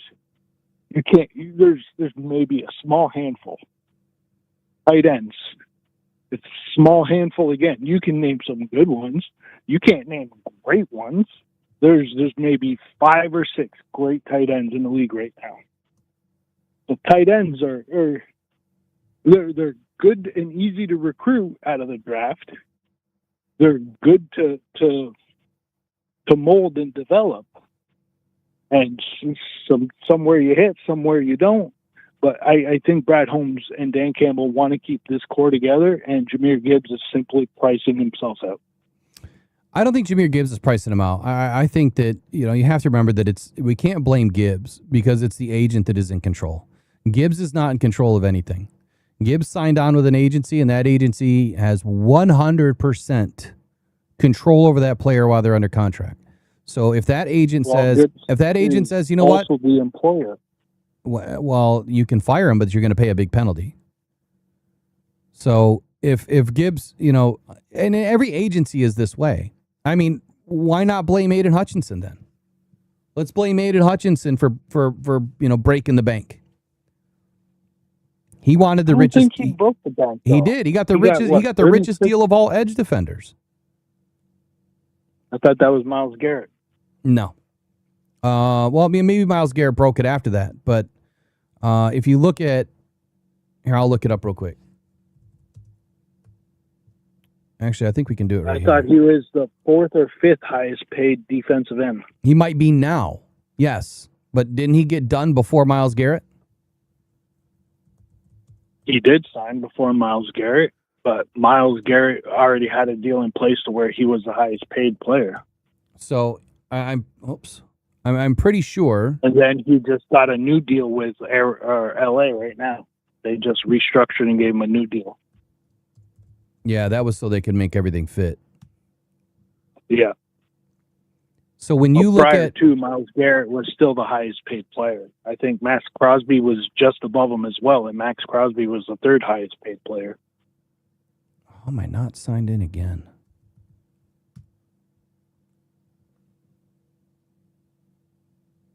This is ridiculous.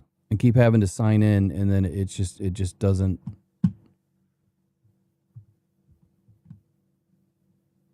I think everything's going to be contingent on Kirby Joseph's contract right now, regardless. If Kirby can't play no more and he's able to just kind of back his way out of that deal and just take an injury settlement and retire from the league, I think that's going to do this team a world of favors. Yeah, but they're still going to pay for that. Like, no matter what, the Lions are still going to be responsible, injury settlement or not. The Lions are still going to be it's not going to be to the same degree. Going to be pretty close. And it's not. And his deal's not even that bad. Like, if you look at Kirby Joseph's deal over the next several years, it's not that bad. But I don't want to get off topic. I want to go back to defensive ends, and I want to look at their contracts real quick, because when Aiden Hutchinson got paid, he had the largest overall value of guaranteed money of anybody. And so here's the contracts. There's got to be a way to slide this thing to the right. There we go. If we're just looking at guaranteed money, Bijan Robinson's only getting $17 million a year. That's a ton of guaranteed money for a running back. That's a ton. So here's Aiden Hutchinson. Guarantee at sign was only 55.48. Practical guarantee, I got to keep going to the right. His practical guarantee, 100 and, oh my God, this thing is so stupid. Like, why not have the bar up here that you can slide left to right? Like, wouldn't that just make more sense? Yeah, probably. My God. They're not in the business of making sense. They're in the business of putting as many ads on the screen as possible. Well, they don't like my ad blocker. I pay for the premium, so I don't get ads. Well, that's good. It's only $30 a year. It's not that bad. But I'm trying to fit it all on the same damn screen, and it's just being ridiculous. So there you go. Now you'll see it. Practical guarantee. Aiden Hutchinson has the largest guarantee out of all edge defenders. $140.5 million. His guarantee at sign. The reason why I said Brad Holmes made this incredible deal with Aiden's agency. He had $55.4 million in practical or in guarantee at sign. What did I just say a minute ago about Jahmyr Gibbs? That if you're able to play the guarantee game, and you're able to keep that initial guarantee low at signing, then if you trade Aiden Hutchinson in a couple of years, you can trade him for next to nothing, because all you owe him is the guarantee at sign, not the overall number. So Aiden Hutchinson at $54.5 million roughly of guarantee at sign. If you trade him next year, I think all the Lions lose is like $19 million on the whole deal. Like, that's not a bad place to be. You could lose Aiden Hutchinson next year or the year after. I know that's wild, but you could. But he wanted the most guarantee out of anybody. Now, this is just edge defenders. I don't know why I don't see Myles Garrett in here. I'm just going to go all defense. Maybe that'll help.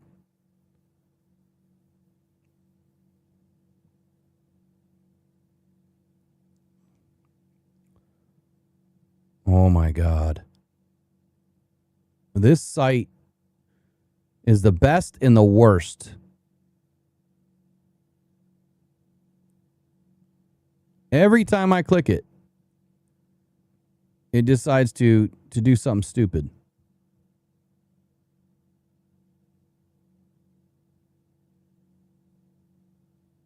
There's, to fill the dead air here, there's 2 players on the Lions.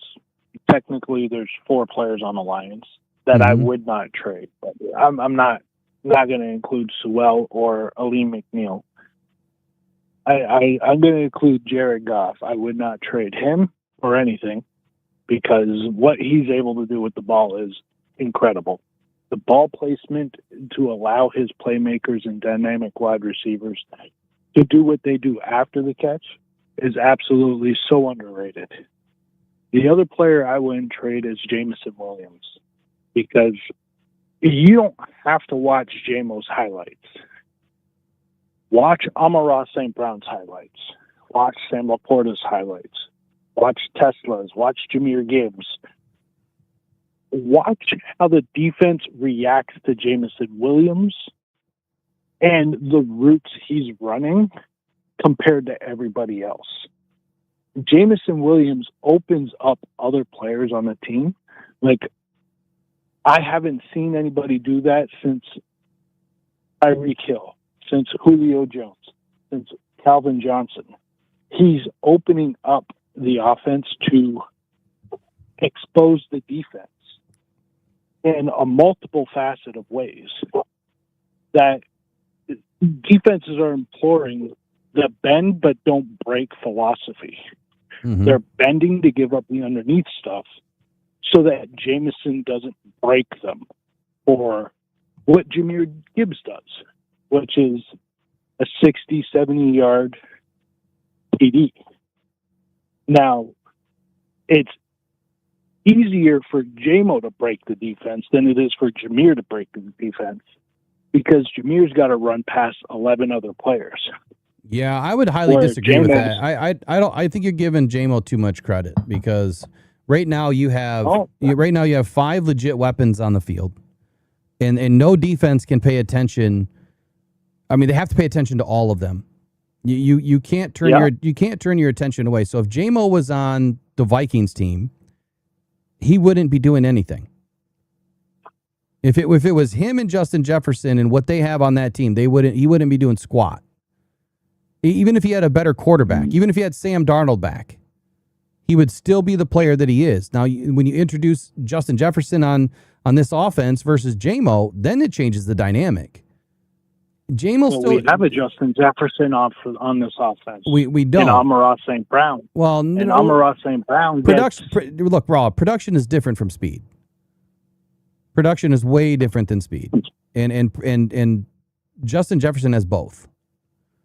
But I would disagree that JMO is the sole responsible person for allowing other players to get open. I think that Amon-Ra St. Brown and Jameson Williams and Sam Laporta and Jahmyr Gibbs, all of them, and now Isaac Tesla, are all responsible for getting everybody open, because no defense can be spread that thin and let somebody be open.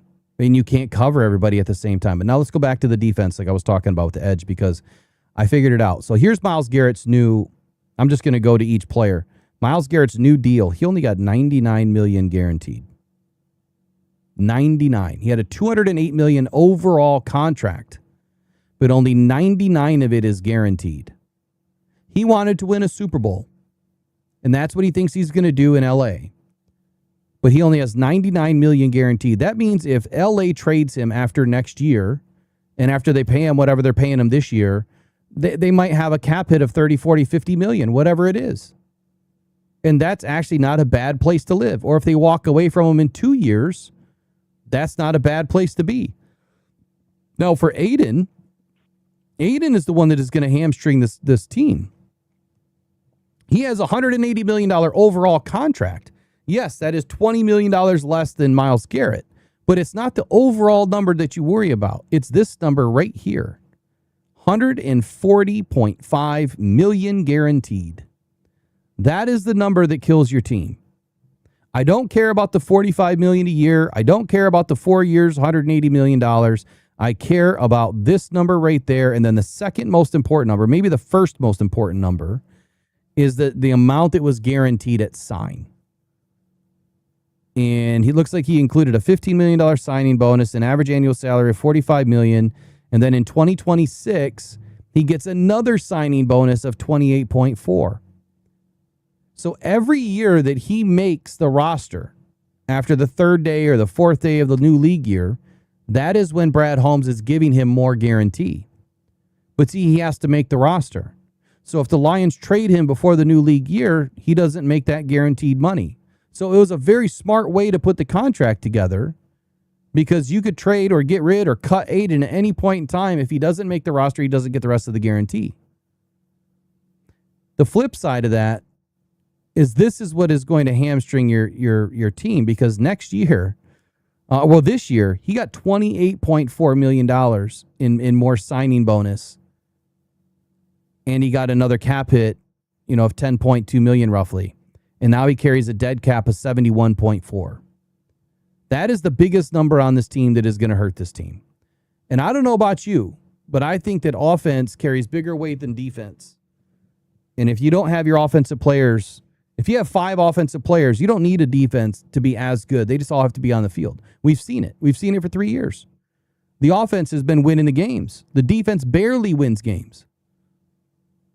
It's nice when they work together. But Myles Garrett isn't playing to handicap the Rams or the Browns. He barely has any guaranteed money. It's 50%. Micah Parsons, what is he? The Browns took a big hit when they traded him. They ate a lot of that money. Not a lot, but they ate dead cap. Yeah, trading Myles Garrett. It's because they just signed him. So Micah Parsons, $136 million guaranteed. Right? He's going to hurt the Packers eventually because there's just not enough money to go around. Nick Bosa, what does he got? $122 million guaranteed. Those are big numbers. Those are really big numbers. And so the difference is, the player, Bijan Robinson, that just signed his deal today, what did he get? Wasn't it like 70% guaranteed? That's a lot of money.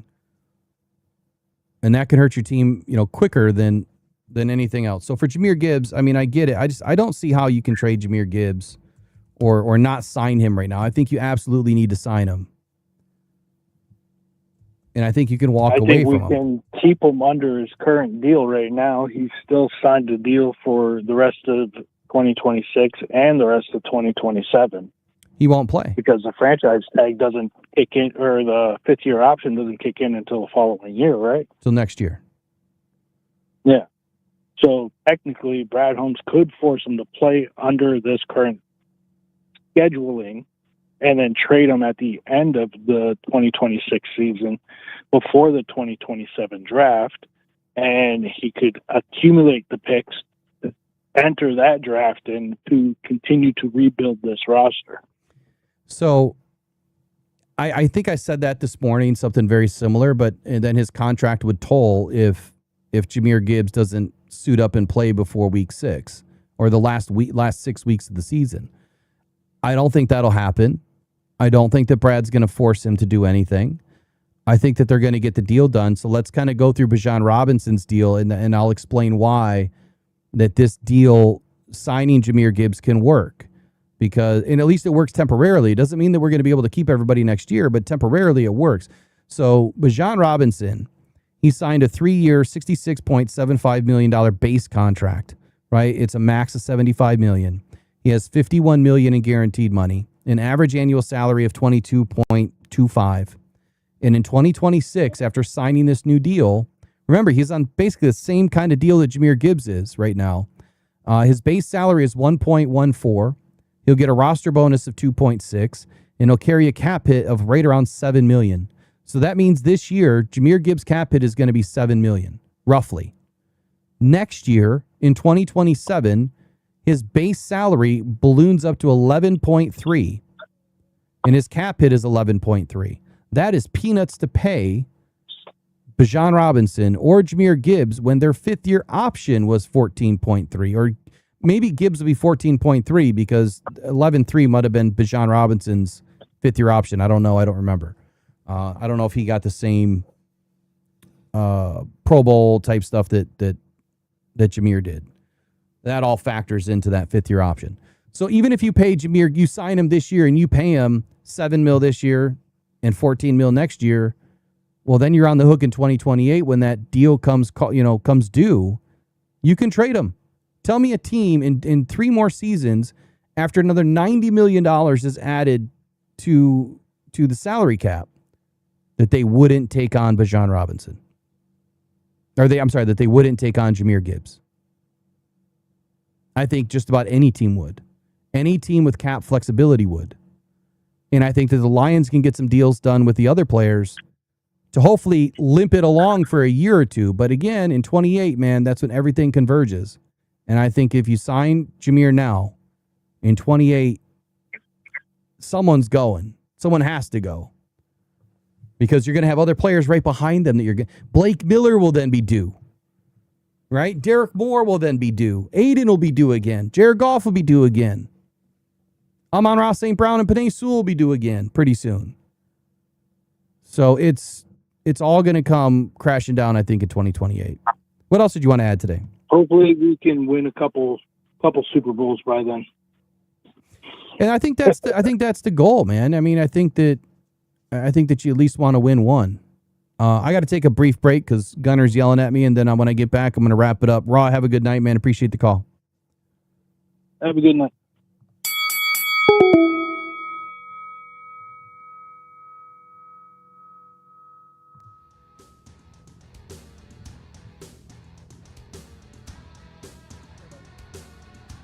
Throwing middle, caught inside the 5. Jahmyr Gibbs to the end zone. Touchdown, Detroit Lions. 14 yards on the strike. Goff to Gibbs. You can't cover that man one-on-one. You just can't do it. Nice job. Jared takes the snap back, looking, throwing middle. Got Amon-Ra inside the 2, to the 1, to the end zone. Touchdown, Detroit Lions. Amon-Ra, St. Brown. Amon-Ra, St. Brown. Nice job.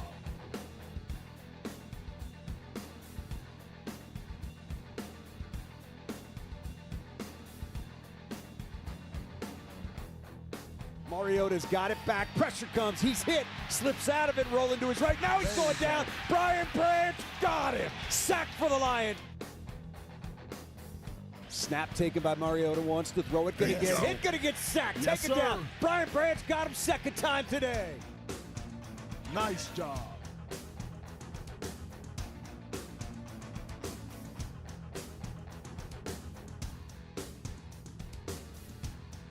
Hands it to Gibbs, running right, runs through a tackle, gets down to the 10, Gibbs to the 5, still fighting, down to the 2, down to the 1, to the end zone! Yes. Touchdown, Detroit Lions!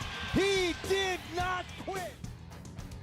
All right, we're going to get back in. We're going to wrap this thing up here in a couple of seconds.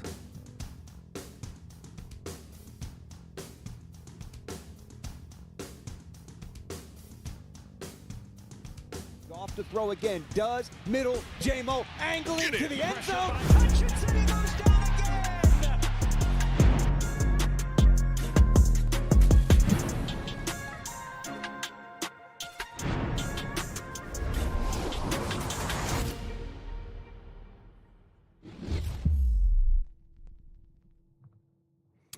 All right, so there was a conversation happening in the chat earlier that someone said that Kirby is done.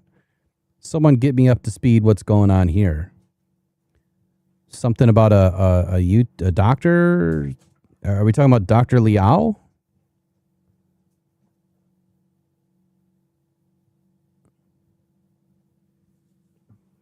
So, I mean, look, no shade at Dr. Liao. I mean, he is a doctor, right? I don't know if anyone's checked his credentials. But I'll tell you this, you can check credentials on Laura, and I happened to check somebody's credentials out the other day. Let's just say someone's not a real doctor or not a real, yeah, I'll just leave it at that. Or at least that's what came up. Not a full-fledged doctor. We'll leave it at that.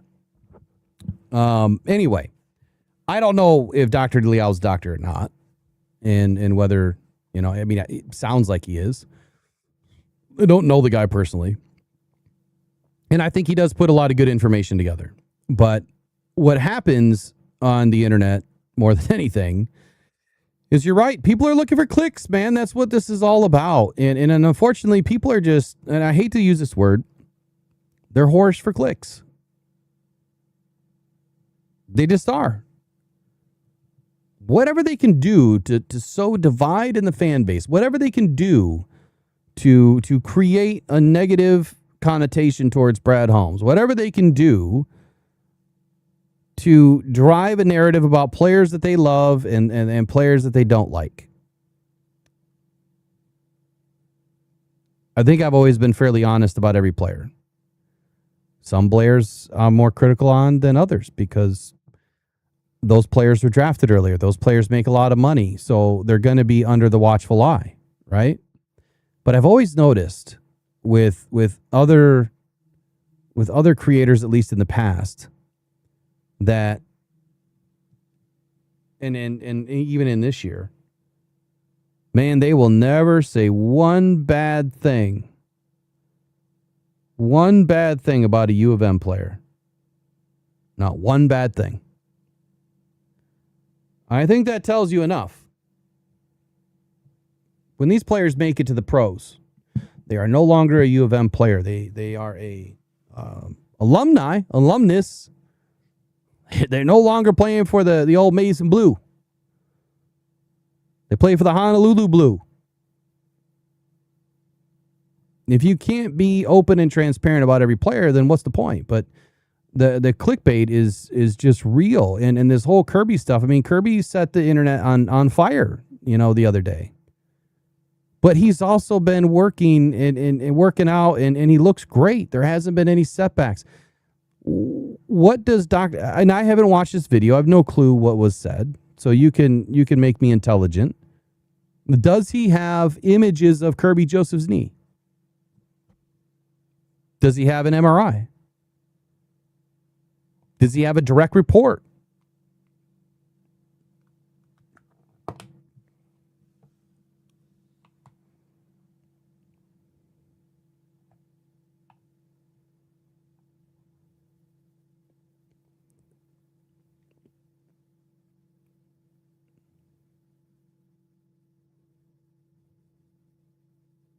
You told Kirby to contact me. Kirby and I have shared things. I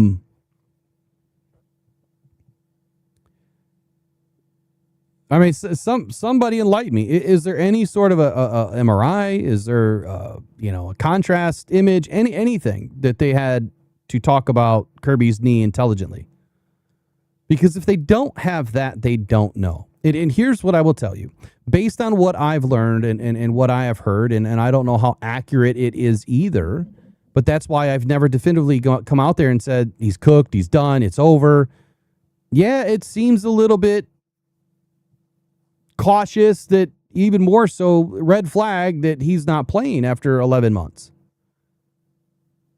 However, there is a player by the name of Jadeveon Clowney that, from what I have gathered and understood, and I think I told you guys this months ago, has the same issue that Kirby does. And Jadeveon Clowney was never given a big bag by a team, and he bounced around from team to team to team on all these short deals because no team was willing to invest in him, because at any moment that knee was going to explode. Well, guess what happened for Jadeveon Clowney? He has been fairly, if not completely, dependable. I get it why he didn't end up in Detroit, because Brad didn't want to take that risk. Not with a knee, not in that condition. But they've already paid Kirby. And Kirby's a big part of this team and a big part of this defense. And if he's healthy to play, there's no reason why you walk away. If he's got the ability to play, there's no reason why you walk away. If they have the ability to rehab him, there's no reason why you walk away. Now, there's some things you can't fix. But how is it that Jadeveon Clowney has been able to play several seasons in the NFL? How many years has he played now? Like 7? Because this happened, I believe, in his rookie year.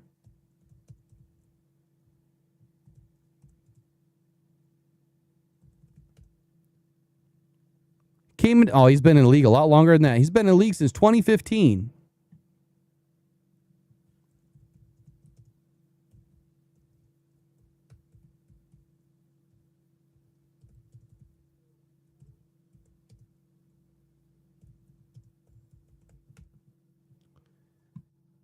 And his knee injury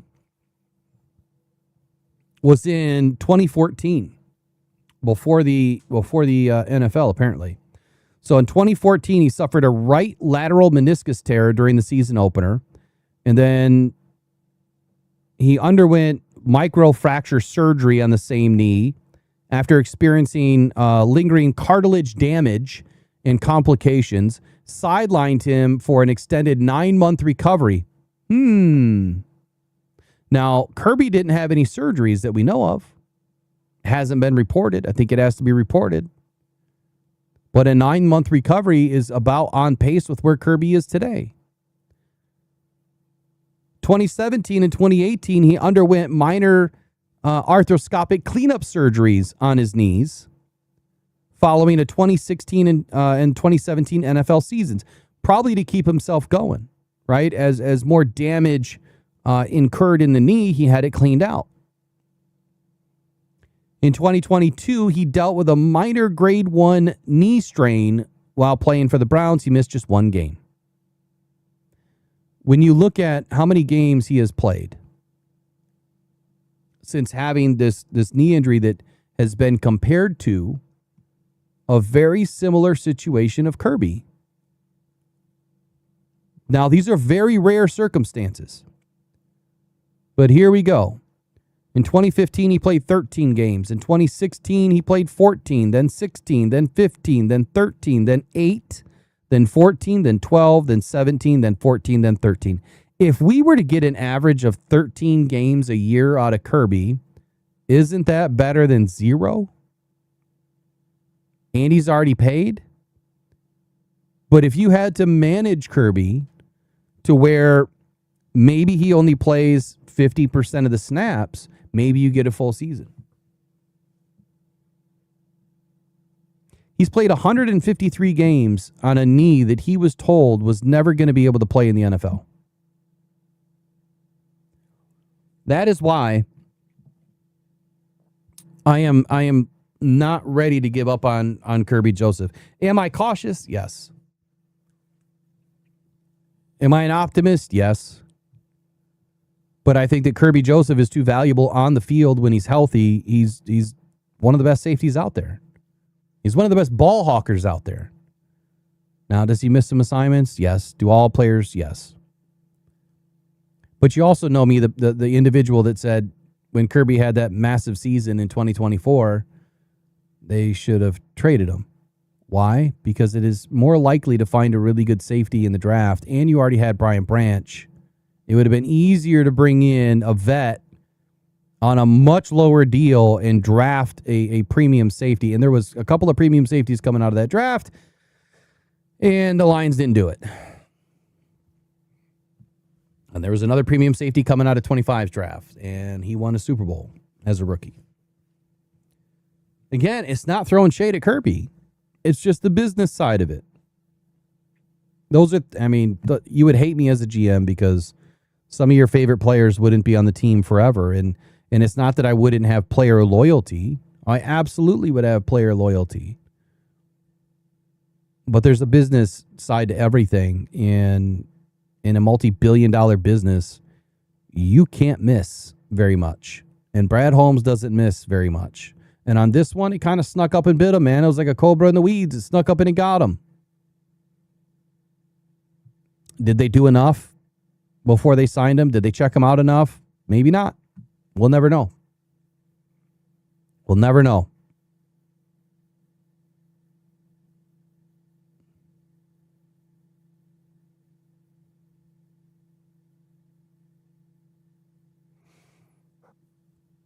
We'll never know.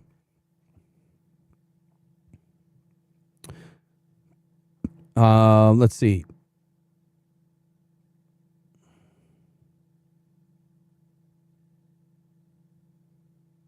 I don't know if this was recent with this whole Dr. Liao thing, but when Kirby put that video out where he was livid, and that was last week, Thursday, I think. That was when I thought that Liao said some things. Was last Thursday. And so if he's just a family doctor playing an ortho, and again, allegedly, I don't know, then he should shut the hell up. Because you're not a trained ortho. That's actually malpractice. You can't practice out of scope as a doctor, just like you can't practice out of scope as a lawyer. Can't practice out of scope. That's like saying I'm a psychologist, but I'll do heart surgery for you. Can't do that. Now, if it was an emergency and you knew a few things, well, you might get away with it. But, tough times call for tough reactions, I guess. But not in this case. If you're not an ortho, if you've never operated on a knee, you shouldn't be talking about it. That's why I always state I'm not a doctor.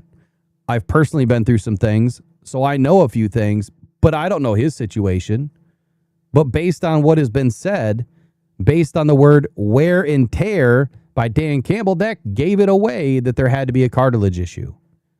Do we still know if there's a cartilage issue? We don't. We have no idea. Do we know if there's an arthritic condition? We don't. No idea. But why? Because they haven't told us.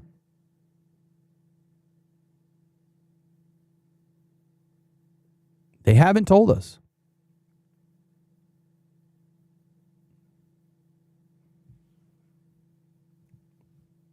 I hope for Kirby's sake that he's able to get on the field. But I think for Dan Campbell's sake and for, or at least for Brad Holmes, at the end of the day, he has a contract and he's under contract. So if you were to get rid of Kirby right now, unfortunately, it's going to cost you some money. It's going to cost you a lot of money. And that may not be worth them trying to do everything that they can to get Kirby on the field.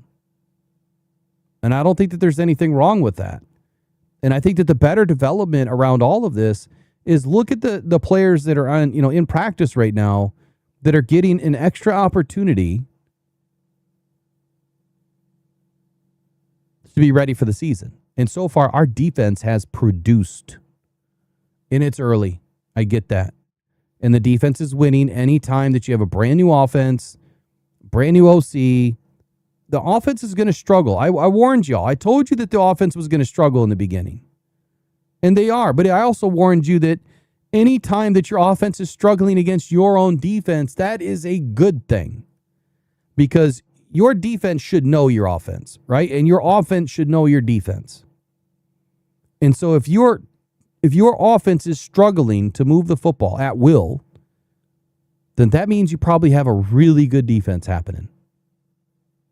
Because your offense should know how to pick you apart. Kirby's deal right now is a max value of $86 million.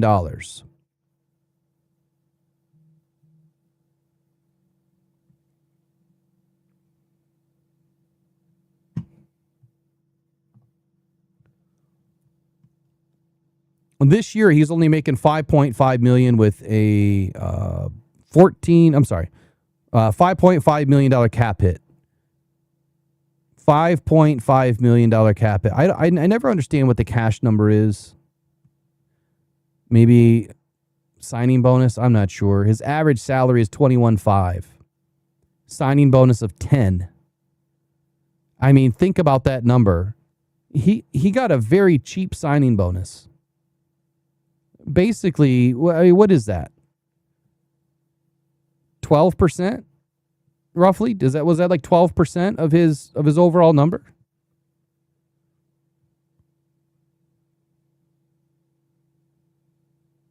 $11.6%.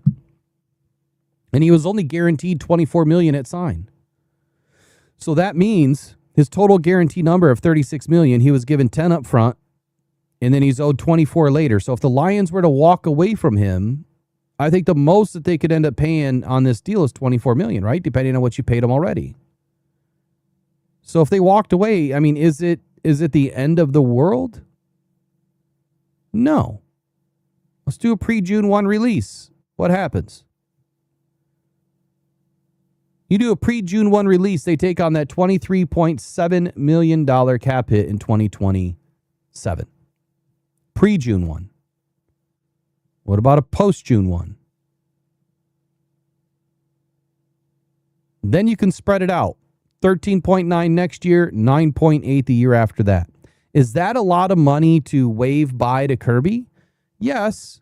But at the end of the day, in the grand scheme of this giant contract that they gave him, is it really going to set the Lions back? No, it's not.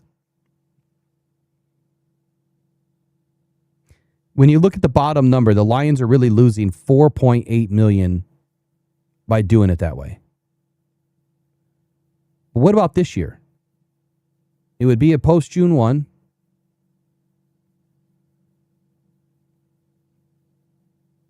And they would end up tacking on or have a $13.9 million cap hit this year and a $6 million cap hit next year. So $19.9 million, we'll call it, is what it takes to walk away from Kirby.